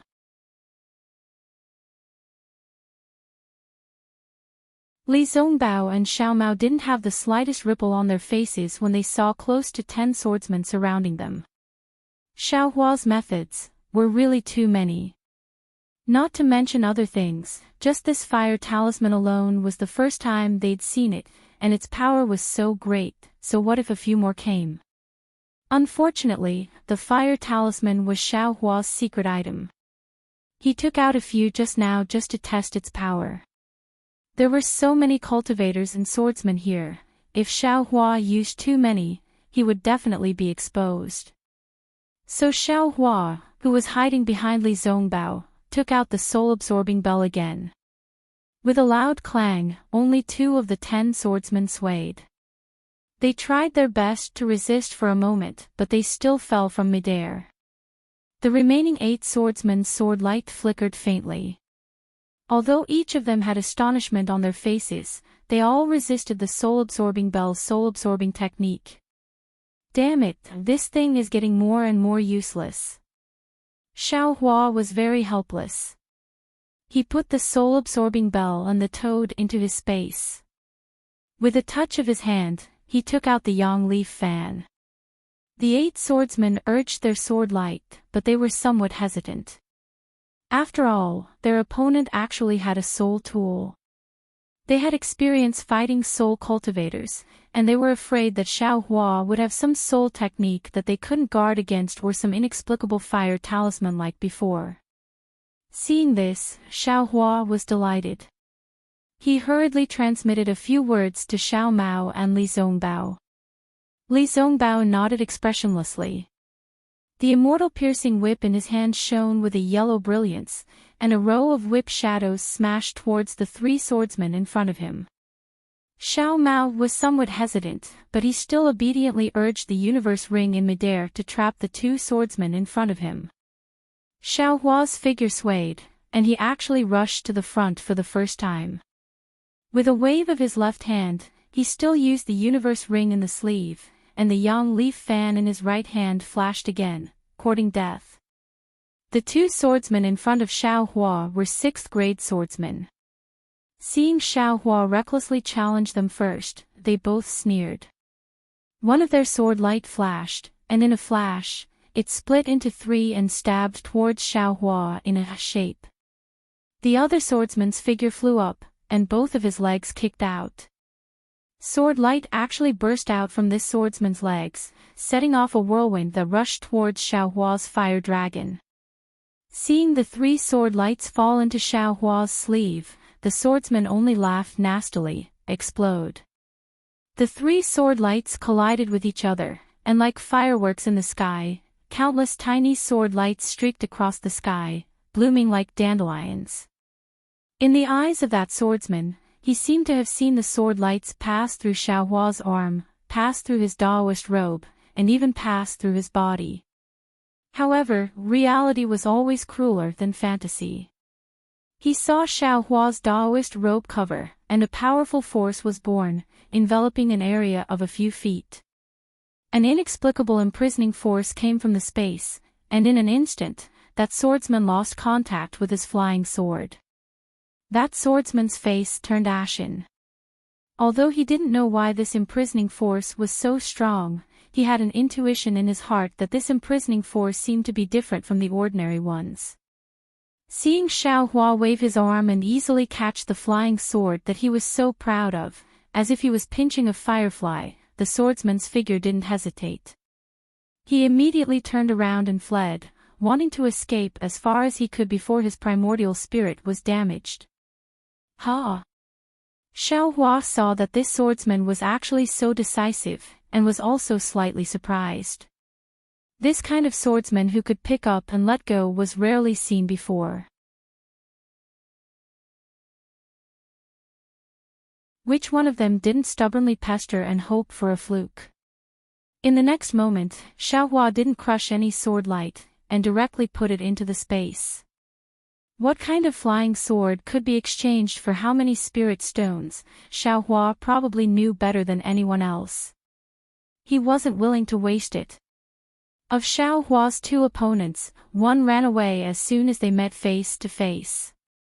The other one wanted to run, but he was relatively unlucky and was trapped by Xiao Hua's Yang Leaf fan.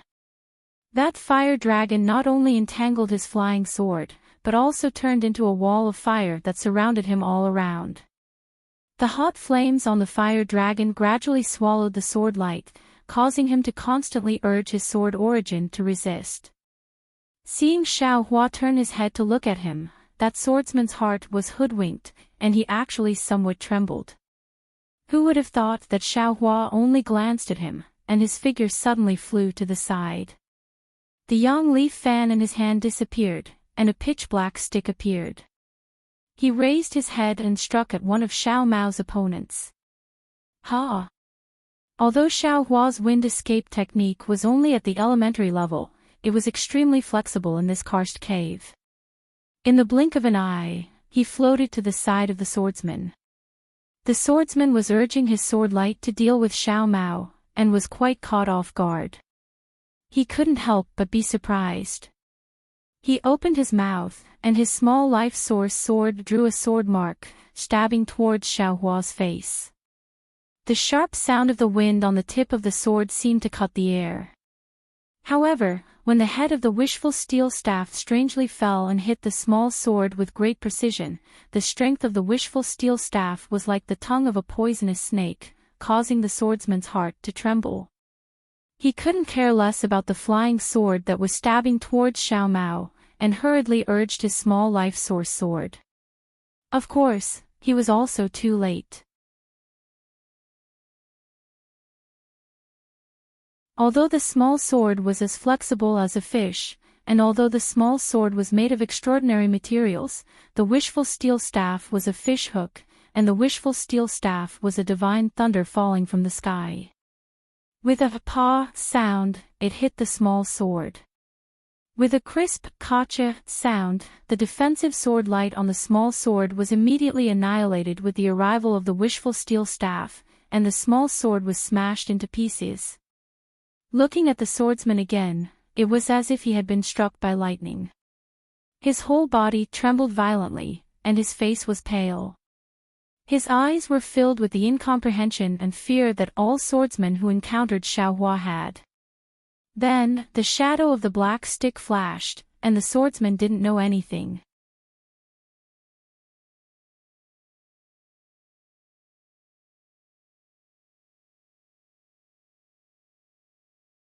Chapter 25:17. After killing the second swordsman, Xiao Hua took his storage bag and flying sword and roared, "Give me your life." The wishful steel staff smashed towards the swordsman who was fighting with Xiao Mao. The swordsman had seen Xiao Hua's power and was already frightened. Seeing Xiao Hua attack him again, he hurriedly urged his flying sword to block Xiao Hua. Who knew that Xiao Hua's wishful steel staff had only hit a few feet in front of him? Once again, it strangely floated and rushed towards the swordsman who had just escaped from his firewall. Help! The swordsman had just escaped from the firewall and was rejoicing. When he saw Xiao Hua rushing towards him like a demon, he couldn't help but shout. Although he shouted and tried his best to urge his flying sword, the flying sword was somewhat vulnerable under Xiao Hua's wishful steel staff.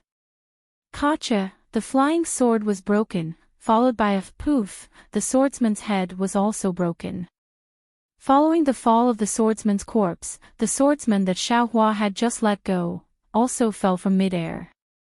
The swordsman had urged all the sword energy in his body to meet Xiao Hua's staff. Who knew that Xiao Hua would leave without any symptoms? The swordsman was stunned and didn't withdraw his flying sword in time, or rather, he didn't have any intention of withdrawing. But his opponent, Xiao Mao, was not stunned. The heaven and earth ring was used in time, taking advantage of Xiao Hua's feint to trap the swordsman. At this point, Xiao Hua and Xiao Mao had completed their task. As for Li Zongbao, facing two swordsmen of the 5th level, although it consumed his magical power, it was not a problem. Then, Xiao Mao and Li Zongbao were still in front, and Xiao Hua was behind. The three of them steadily advanced. Most of the swordsmen behind them were about the 4th level. Under Xiao Hua's soul stab, the swordsmen were repeatedly hit. Li Zongbao and Xiao Mao easily took their lives. As for the small number of swordsmen who were not afraid of Xiao Hua's soul stab, they also became ghosts under Xiao Hua's staff. Of course, except for Xiao Mao and Li Zongbao, the other disciples of the Utopia faction, Taibai faction, and Cool Breeze Valley did not know that it was Xiao Hua's soul stab, but when they saw Li Zongbao flying at the front, they all cheered and shouted, "Senior Brother Li is good." Even a few disciples of the Utopia faction who had escaped from the fight also lined up beside Li Zongbao and joined the three of them in killing the sword cultivators. When the three of them arrived at the entrance of the karst cave, there were no surviving swordsmen in this area. There were over 100 cultivators surrounding them. Seeing the entrance of the karst cave, some of the disciples couldn't help but look in the direction of life. Their eyes flashed with hesitation.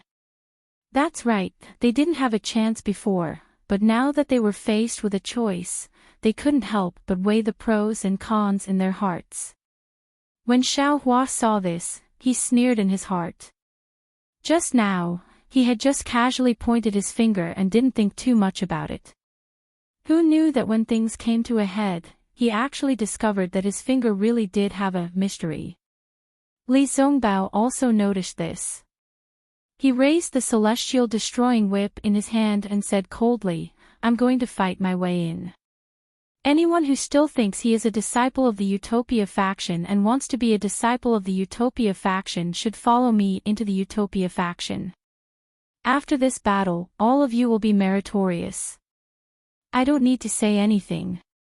Even when you return to the Utopia faction, you can enjoy the rewards with peace of mind. Naturally, anyone who doesn't want to be a disciple of the Utopia faction can leave now. I won't force you." As soon as he finished speaking, Li Zongbao took the lead and rushed towards the swordsmen who were beginning to gather in the distance. Kill. We are all cultivators of the Dao faction. Follow Senior Li Zongbao and kill the enemy. Xiao Mao took the opportunity to shout as well. He held the whip in one hand and the heaven and earth ring in the other as he stood side by side with Li Zongbao. Naturally, Xiao Hua didn't say anything and quietly followed behind them. Kill. I'm familiar with Senior Li Zongbao. Even if I die here today, I can explain to Master. If I run away, I can't bear to part with my junior sisters of the Utopia faction. A short, wretched old man with triangular eyes and a goatee chuckled. He pounced forward and held up a magic weapon that looked like a pipe in his hand. Not bad, not bad. Another tall, middle-aged male cultivator clapped his hand and a sparkling flying sword appeared in his hand. He smiled and said, "My dual cultivation partner is still waiting for my news in the Changbai sect. If she hears that I'm a deserter, what will she think? This Shua would rather die here and break her heart than let her look down on this Shua." Let's go, let's go. I also want to compete with the swordsman in terms of flying swords. An old male cultivator held a black iron sword in his eagle claw-like hand. He actually called himself Young Master and chased after them. Immediately, nearly 40 cultivators followed Li Zongbao and the other two and charged into the battlefield again. They charged towards the front where blood and death were intertwined. The other 60 disciples were mostly disciples of the Cool Breeze Valley and the Changbai sect. They hesitated for a moment and looked at each other. Another 40 disciples waved their hands and charged in bravely. They caught up with Li Zongbao and the others and looked at the last 20 disciples. Their eyes were full of unwillingness. At this moment, a Cool Breeze Valley cultivator with a face as white as jade whispered, "Do you all remember the purpose of coming to the Flowing Ice Valley this time?" When the other disciples heard this, their faces were filled with ecstasy.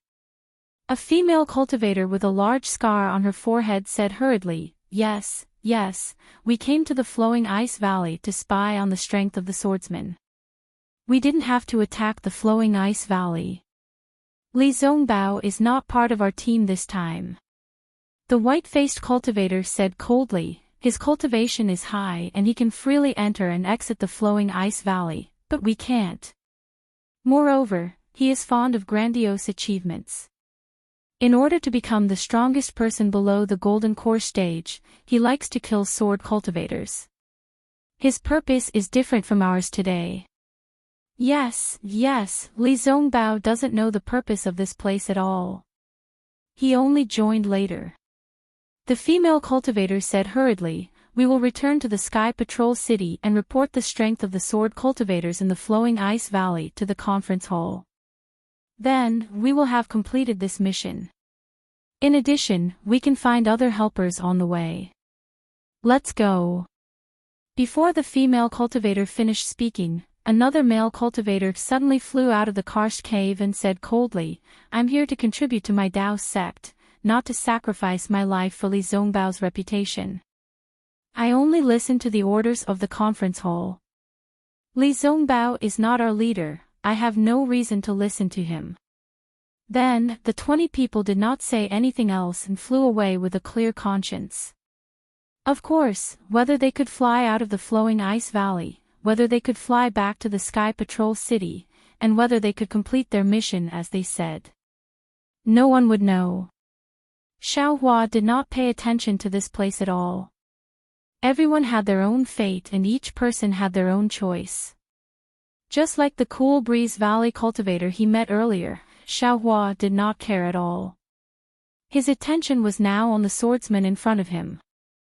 There were many swordsmen in the karst cave, there were definitely more than 10,000 of them. Xiaohua and the other two were like a drop in the ocean. Even with the dozens of people who came with them, they were far from being a threat to them. What Xiaohua wanted to do was to kill the enemies as soon as possible and instill fear in the hearts of these swordsmen. Just like his fierce reputation of the terrifying phoenix, the swordsman would retreat without a fight. In just a few breaths, Li Zongbao and Xiao Mao encountered swordsmen in front of them. Just like before, Xiaohua secretly attacked. After the sneak attack was successful, Li Zongbao would attack. If they encountered a difficult opponent, Li Zongbao would activate his magic power, or Xiaohua would attack forcefully.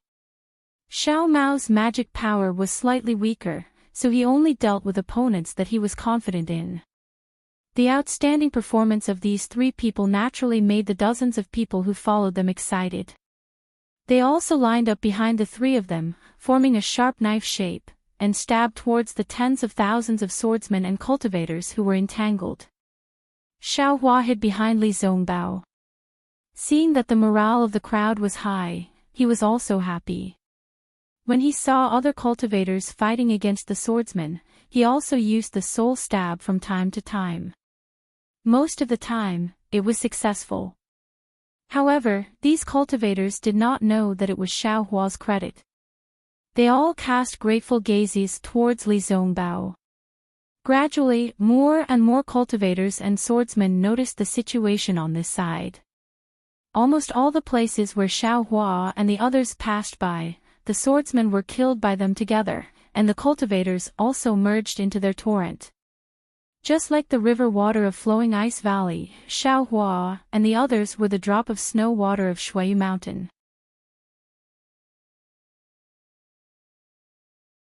Gradually, as they flowed through the ice field, more and more snow water mixed in, and this snow water became more and more, and also became a trickling stream.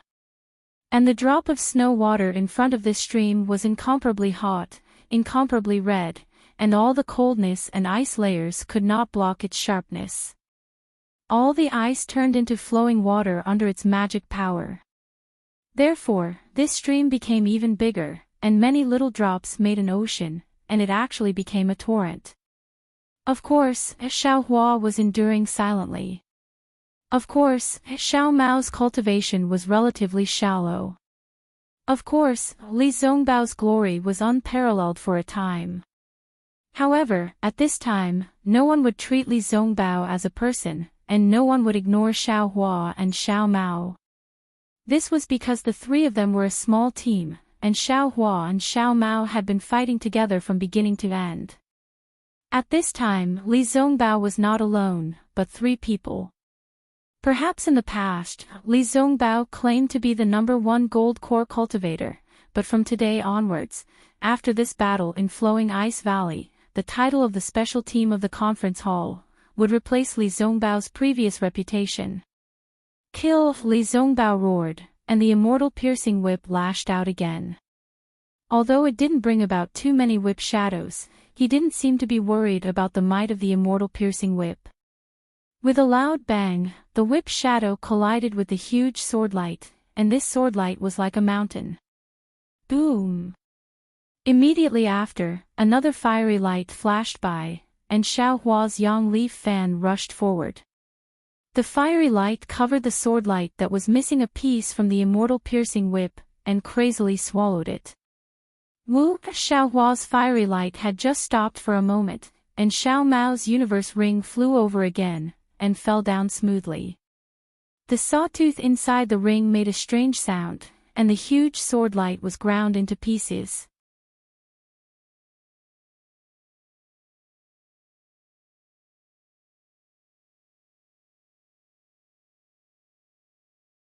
Chapter 25:18.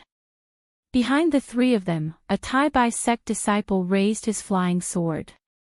With a flash of sword light, the yellow flying sword was smashed into pieces. The flying sword of a 6th-stage swordsman was destroyed by 3 people.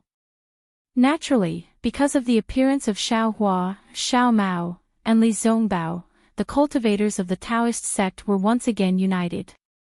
Of course, the sword cultivator also joined forces.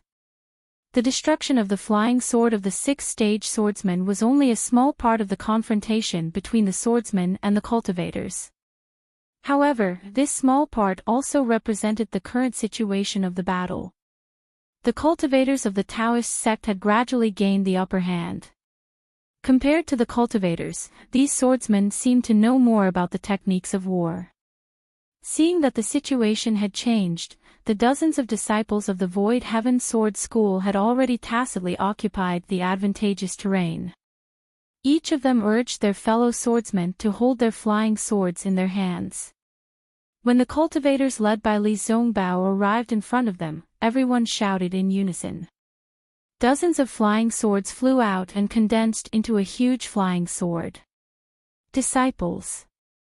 Li Zongbao also shouted, urging the disciples to meet the battle.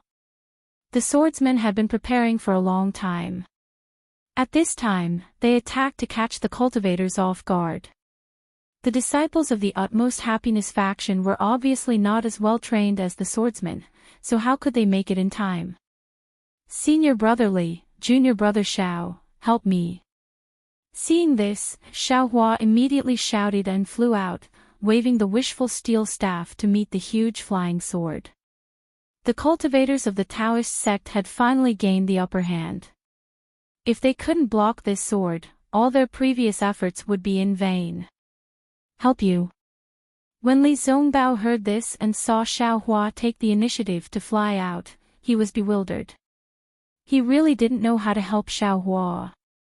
However, he had always known Xiao Hua's ability and boldly guessed that the culprit who killed Tu Hong was Xiao Hua. He felt that Xiao Hua would be able to block the joint attack of dozens of swordsmen.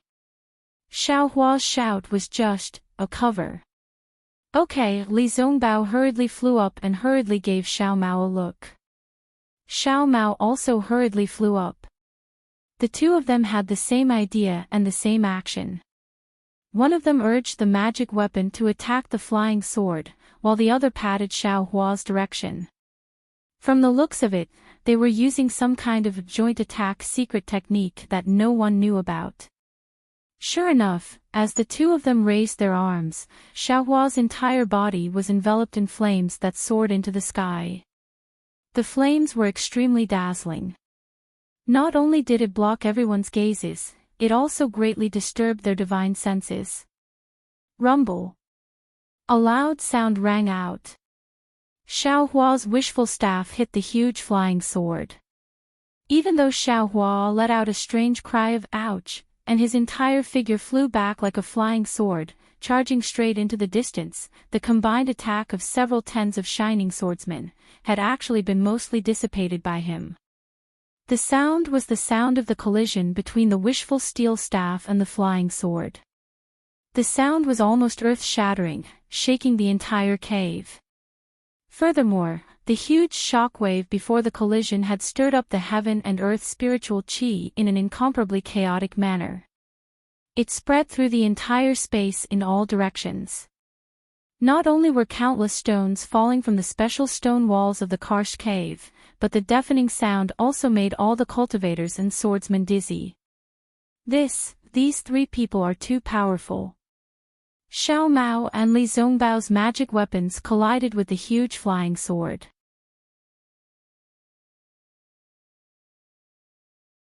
Naturally, they were not its opponent, and their figures flew back along with Xiao Hua.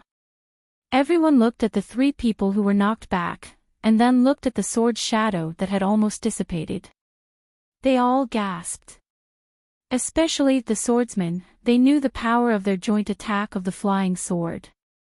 Without the strength of a second-grade illusory sword, it was impossible to do it.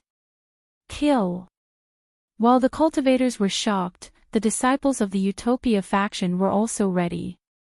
Dozens of disciples who were also closest to Li Zongbao urged their magic weapons at the same time, and together, they smashed into the flying sword. Buzz buzz buzz, there was a burst of golden sounds, and the remaining flying swords were forced to fly back by the joint attack of the disciples of the Utopia faction. Many of the flying swords were even broken. Attacked, seeing that they had obtained victory, the other disciples also roared, and one after another, they took out their magic weapons and magic weapons. With a rainbow-like momentum, they rushed toward the swordsmen who were somewhat flustered with a tide-like attack. Just as mentioned before, the situation on the battlefield was too delicate. Xiao Hua's attack seemed to have scattered the swordsmen's last stubborn defense, their last persistence, and their last pride. At the same time, it also sounded the horn of victory for the cultivators. If these experienced swordsmen organized a few more times, they might be able to turn the situation around. However, when they saw the cultivators launch another attack, they chose to be defeated after panicking. Of course, it was also because these swordsmen had battle experience that they knew that the situation was hopeless, and so they fled. A defeated army was like a landslide. This was exactly the case. Not to mention third-grade swordsmen, even sixth-grade swordsmen would hastily step on their flying swords and flee. Fortunately, there were a lot of stalactites in this karst cave space, and there were even more karst caves of various sizes.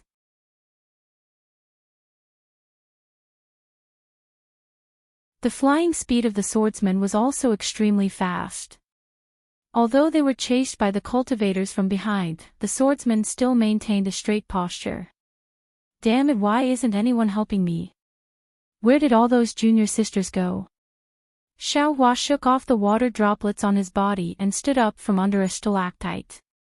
His gaze looked at the utmost happiness faction and Tai by faction disciples who were chasing further and further away, and he shouted angrily.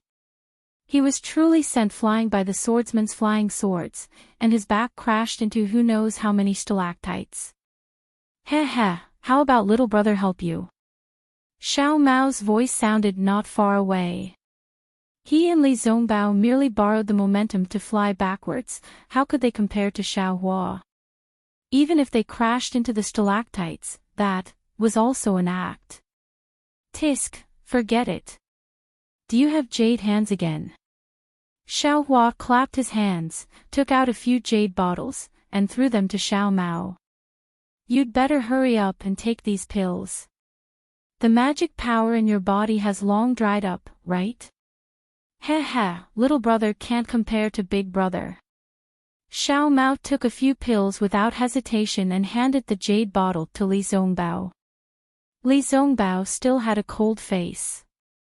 He took the bottle, sniffed it with his nose, frowned slightly, and then looked at it a few times, poured out a pill and swallowed it into his stomach. Then his eyebrows slightly relaxed, and he looked at Xiao Hua even more thoughtfully. After taking the pill, Xiao Mao whispered, "Big brother, the senior brothers of the utmost happiness faction have already flown far away, should we hurry over?" "Damn it, if you want to go, you go." Xiao Hua waved his hand. "How much magic power do you have to consume? Anyway, I don't dare to go." Xiao Mao seemed to wake up from a dream and said with a smile, "Yes, little brother understands. You have to do things in moderation, too much is as bad as not enough. If we can show off our invincible power again, big brother. I'm afraid it'll be hard to explain." "What's hard for me to explain?" Xiao Hua curled his lips. "Heh heh, big brother, after this battle, your name will be known throughout the entire Sky Patrol city." Xiao Mao gave a thumbs up. "That shocking strike just now. It's really powerful, that's dozens of bright swordsmen. Alas." Hearing this, Xiao Hua's face immediately became long, and he looked at Li Zongbao, not knowing whether to laugh or cry. "Senior brotherly, this is all thanks to you, your secret joint attack is really powerful. I'm just a brute force, and I only borrowed the magic power of senior brother Xiao Mao and junior brother Xiao Mao. This strike doesn't deserve any credit from me. It's all thanks to senior brotherly." Yes, Li Zongbao's expression didn't change, and he nodded slightly. "What credit do you have?" "It's all mine. It's me who brought you to Flowing Ice Valley, and it's me who taught you the secret joint attack. Furthermore, the attack just now was also the result of my magic power transforming into physical strength." "Great." Xiao Hua clapped his hands and said, "In this world, only senior brotherly knows my heart. However, even if I admit it like this, in the eyes of some people, there are still some problems." Li Zongbao reminded Xiao Hua with a rare flash of worry in his eyes. "Alas, I know." Xiao Hua looked up at the crowd that had already disappeared, and sighed. "But if I don't do it, senior brotherly will be the first to disagree." "I won't disagree." Li Zongbao shook his head. "I will only fight to the death. Not only will I disagree, even big brother won't agree." Xiao Mao said with a grin. He was in an extremely good mood. His cultivation was the weakest among the three of them, and it had always been Xiao Hua who took care of him. Today, he and Li Zongbao had cooperated extremely well.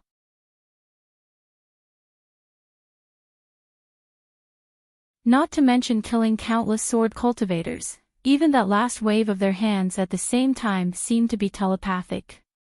They had really helped Xiao Hua a great deal. Moreover, the three of them had limitless glory today, and 30% of it was his, Xiao Mao's, share. In the entire Xuanyan school, there probably weren't many who could catch up to him, right? "Let's go." We'll go see Marshal Uncle Xia Hui and the others. Li Zongbao said with a wave of his hand. Senior Brother Li, are you sure? Xiao Hua hurriedly advised. That's a battle between Golden Core cultivators, can you afford to get involved? I can't afford to get involved, but someone else can. Li Zongbao said coldly. Marshal Uncle Xia Hui is my martial uncle, and also the main instigator of the Feather Immortal Gathering. He's been good to me, so I can't not help him. Damn it, I knew it. That day you came to the Utopia faction in a hurry, so that's why. Xiao Hua said helplessly as he flew up. At that time, I didn't know you were Marshal Uncle Xia Hui, otherwise you wouldn't have been able to go to the 7 Extremes Mountains. Li Zongbao retorted. Forget it. What else could Xiao Hua say? Li Zongbao had already said so much, and he was almost dragging Xiao Hua along. But, Senior Brother Li. Xiao Hua still exhorted. My magic power is now exhausted, and I still have to rely on Senior Brother's secret technique, and I still have to rely on Senior Brother and Junior Brother Zhao's help. I know. Li Zongbao was a little impatient. Every time I see your magic power exhausted, and every time I see you recover the fastest. Don't worry, the cultivators of the Utopia faction are all responsible, and we won't forget our righteousness at the sight of profit. Hearing Li Zongbao say, responsible, Xiao Hua's expression became a little gloomy.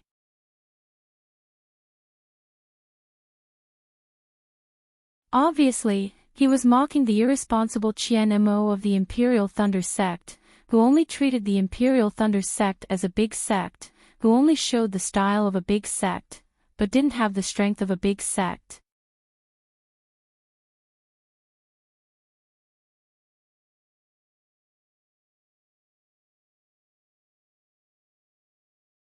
Chapter 25:19. Xiao Mao also looked at Xiao Hua sympathetically. He wasn't a famous disciple in the Xuanyan school, but in the meeting hall, he was protected by Gao Wei.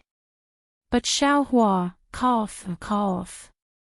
Li Zongbao suddenly said in a low voice, actually, the Utopia faction values the disciples of other sects, very much.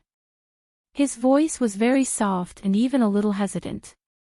Xiao Hua heard it and felt warm in his heart. At the same time, he couldn't help but laugh. Needless to say, Li Zongbao's master, De Sun, wanted Li Zongbao to say these words to Xiao Hua. Li Zongbao had obviously guessed that he was the culprit behind Tu Hong's death, but he still said these words. However, this sentence was quite rebellious. Li Zongbao couldn't say it clearly, so Xiao Hua just pretended that he didn't hear it. There were many caves in the karst cave space, and the directions were also very complicated. Xiao Hua's divine thought and Buddhist sense couldn't go very far. In such a place, he was already confused. But Li Zongbao was much stronger than Xiao Hua. With just a glance and a slight sniff, he quickly found a path that was different from many cultivators chasing after the swordsman. Seeing that there were no bloodstains or corpses on the path, Xiao Hua was a little surprised. He couldn't help but ask in a low voice, Senior Brother Li, how did you know? Tu Hui's whereabouts? Is it some kind of secret art of the Utopia faction? Xiao Hua was sincerely asking for advice. After all, he was too weak in this aspect. If Li Zongbao really had some kind of secret art, maybe he would be thick-skinned and ask for advice. Who knew that Li Zongbao's words would make him stunned? Nothing else, just intuition. Well, Xiao Hua shrugged helplessly. He knew that Li Zongbao was telling the truth. It seemed that Cui Hongshan had some strong points in this aspect. Li Zongbao had been flying for more than half an hour. Seeing that there were 2 forks in the road, Li Zongbao began to hesitate. But at this moment, a deep and obvious rumbling sound came from the cave on the left. Li Zongbao was stunned. Boom! Quick! Li Zongbao heard the sound and was anxious.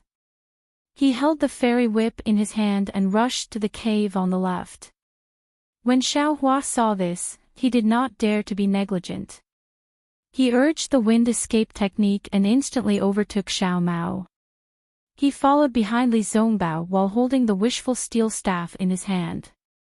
After flying for another half a cup of tea's time, Xiaohua's keen senses picked up on the minute changes in the heaven and earth spiritual qi.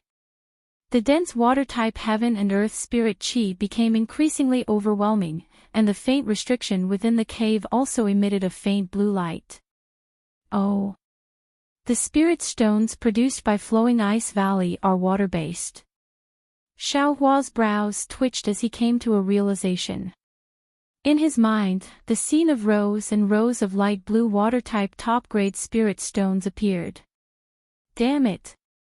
Xiaohua secretly swallowed a mouthful of saliva and shook his head with all his might, as if he wanted to shake this tempting scene out of his mind. Nonsense! The spirit stone mine in Flowing Ice Valley had been occupied by sword cultivators for many days, and it was different from the spirit stone mine in Gale Snowfield. How could there be so many spirit stones left here? Xiaohua wasn't just indulging in wishful thinking. Besides, with Li Zongbao following him, how could he have such an opportunity? What? Li Zongbao suddenly turned his head and looked at Xiaohua very strangely. Nothing. Xiaohua shrugged and was about to speak when the dense heaven and earth spirit qi suddenly flowed, as if there was a huge suction force in front of them. Li Zongbao obviously also sensed it. He did his best to urge his flying technique, and his figure sped up a bit. You can't be like this.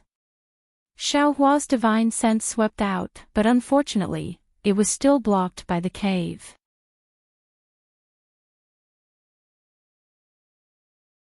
He muttered, and his figure couldn't help but slow down when the three of them flew into another karst cave. They unconsciously stopped.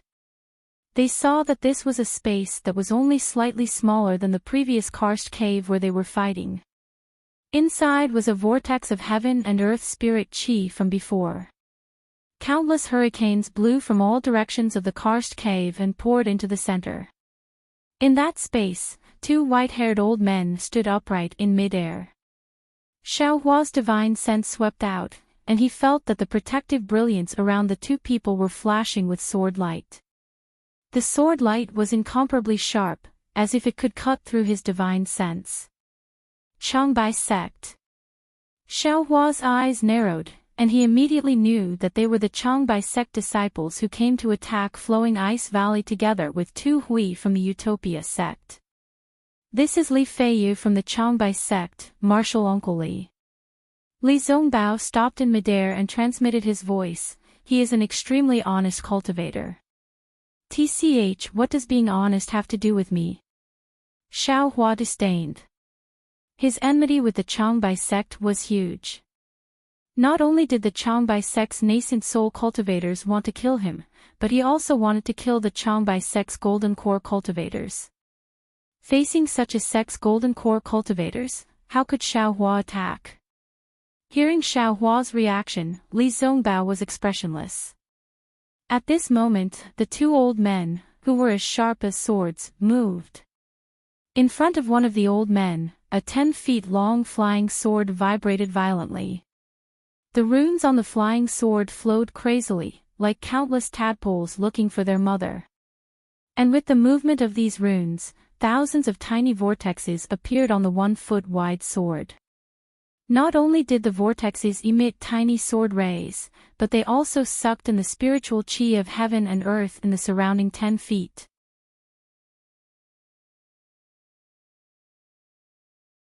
And as the spiritual qi of heaven and earth poured in, the blue brilliance on the flying sword became even brighter. This is Li Feiyu from the Changbai sect. Xiaohua did not know much about the flying swords of the Taoist sect and sword cultivators. Seeing the flying sword being used like a magic weapon, he naturally recognized that this old man was Li Feiyu. Li Feiyu was facing a swordsman who looked very similar to him. Although he was wearing a sword outfit, which was very different from Li Feiyu's Changbai sect Daoist robe, who would notice the Daoist robe and sword outfit in the flashing sword light. Disdain appeared on the swordsman's face. He waved his hand and a similar blue brilliance condensed in midair. In an instant, it also transformed into a 10 feet long and 1 foot wide flying sword.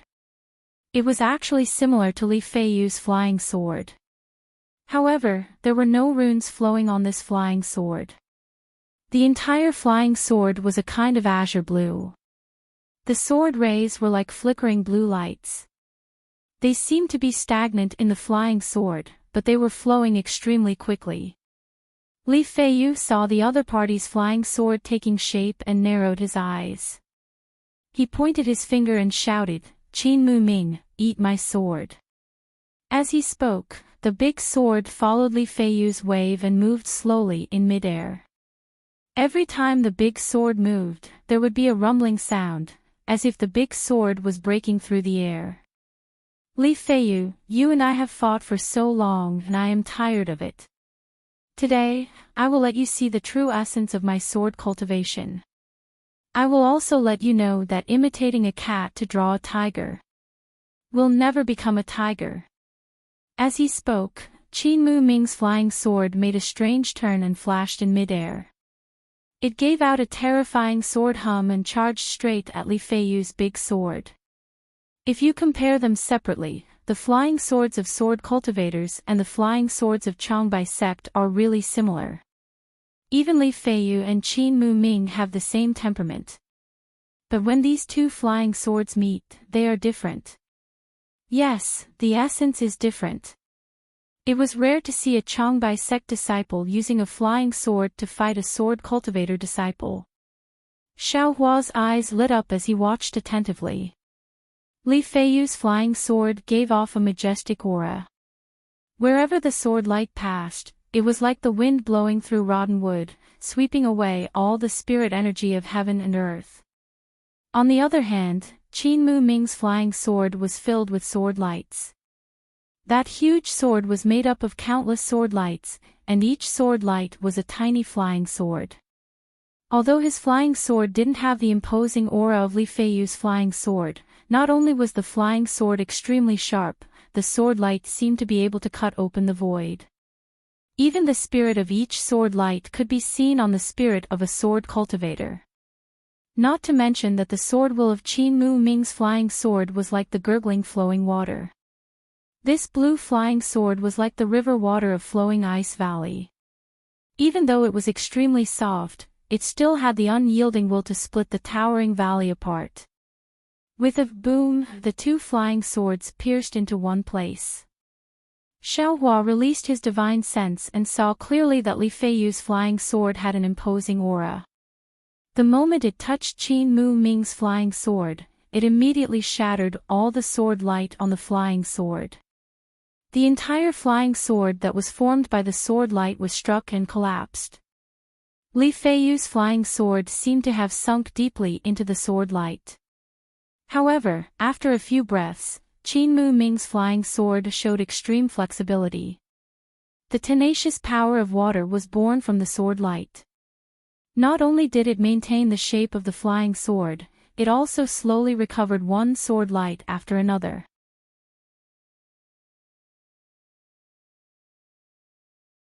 It supported Li Feiyu's flying sword and then slowly retreated.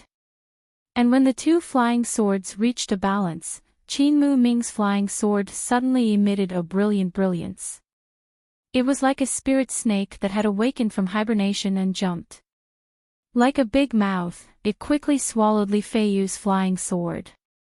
Not only that, the small sword light that was formed by the flying sword ruthlessly pierced into Li Feiyu's flying sword from all angles. In just the blink of an eye, pieces of stains appeared on the flying sword. There was even a faint crack that appeared on the flying sword. Wang wang, the sound of the sword rang. Not only was Li Feiyu's sword light flashing, even Qin Mu Ming's sword light was flashing frequently. Seeing this, Li Feiyu's expression suddenly changed. He narrowed his eyes slightly and his body flashed with rapid magic power fluctuations. The true essence in his golden core was instantly extracted and turned into magic power that surged into the flying sword. With a crisp G8 sound, it seemed to be the sound of Li Feiyu's arm or the sound of a certain part of the flying sword. The flying sword suddenly stretched forward and a sword light rushed out from the flying sword.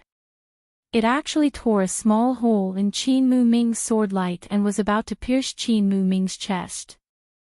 Pooh! With a soft sound, Qin Mu Ming's left arm moved slightly and another sword light streaked across. It was neither fast nor slow and extremely accurate as it hit the sword light. It immediately shattered the sword light. You're tuning into the LoveLore Library YouTube channel. We're so grateful for your support, and don't forget to subscribe to join us on this incredible journey through captivating stories. Your generosity through donations truly makes a world of difference, as it's the primary source of revenue that allows me to expand and enhance this channel for you. Thank you from the bottom of my heart for being a part of this adventure.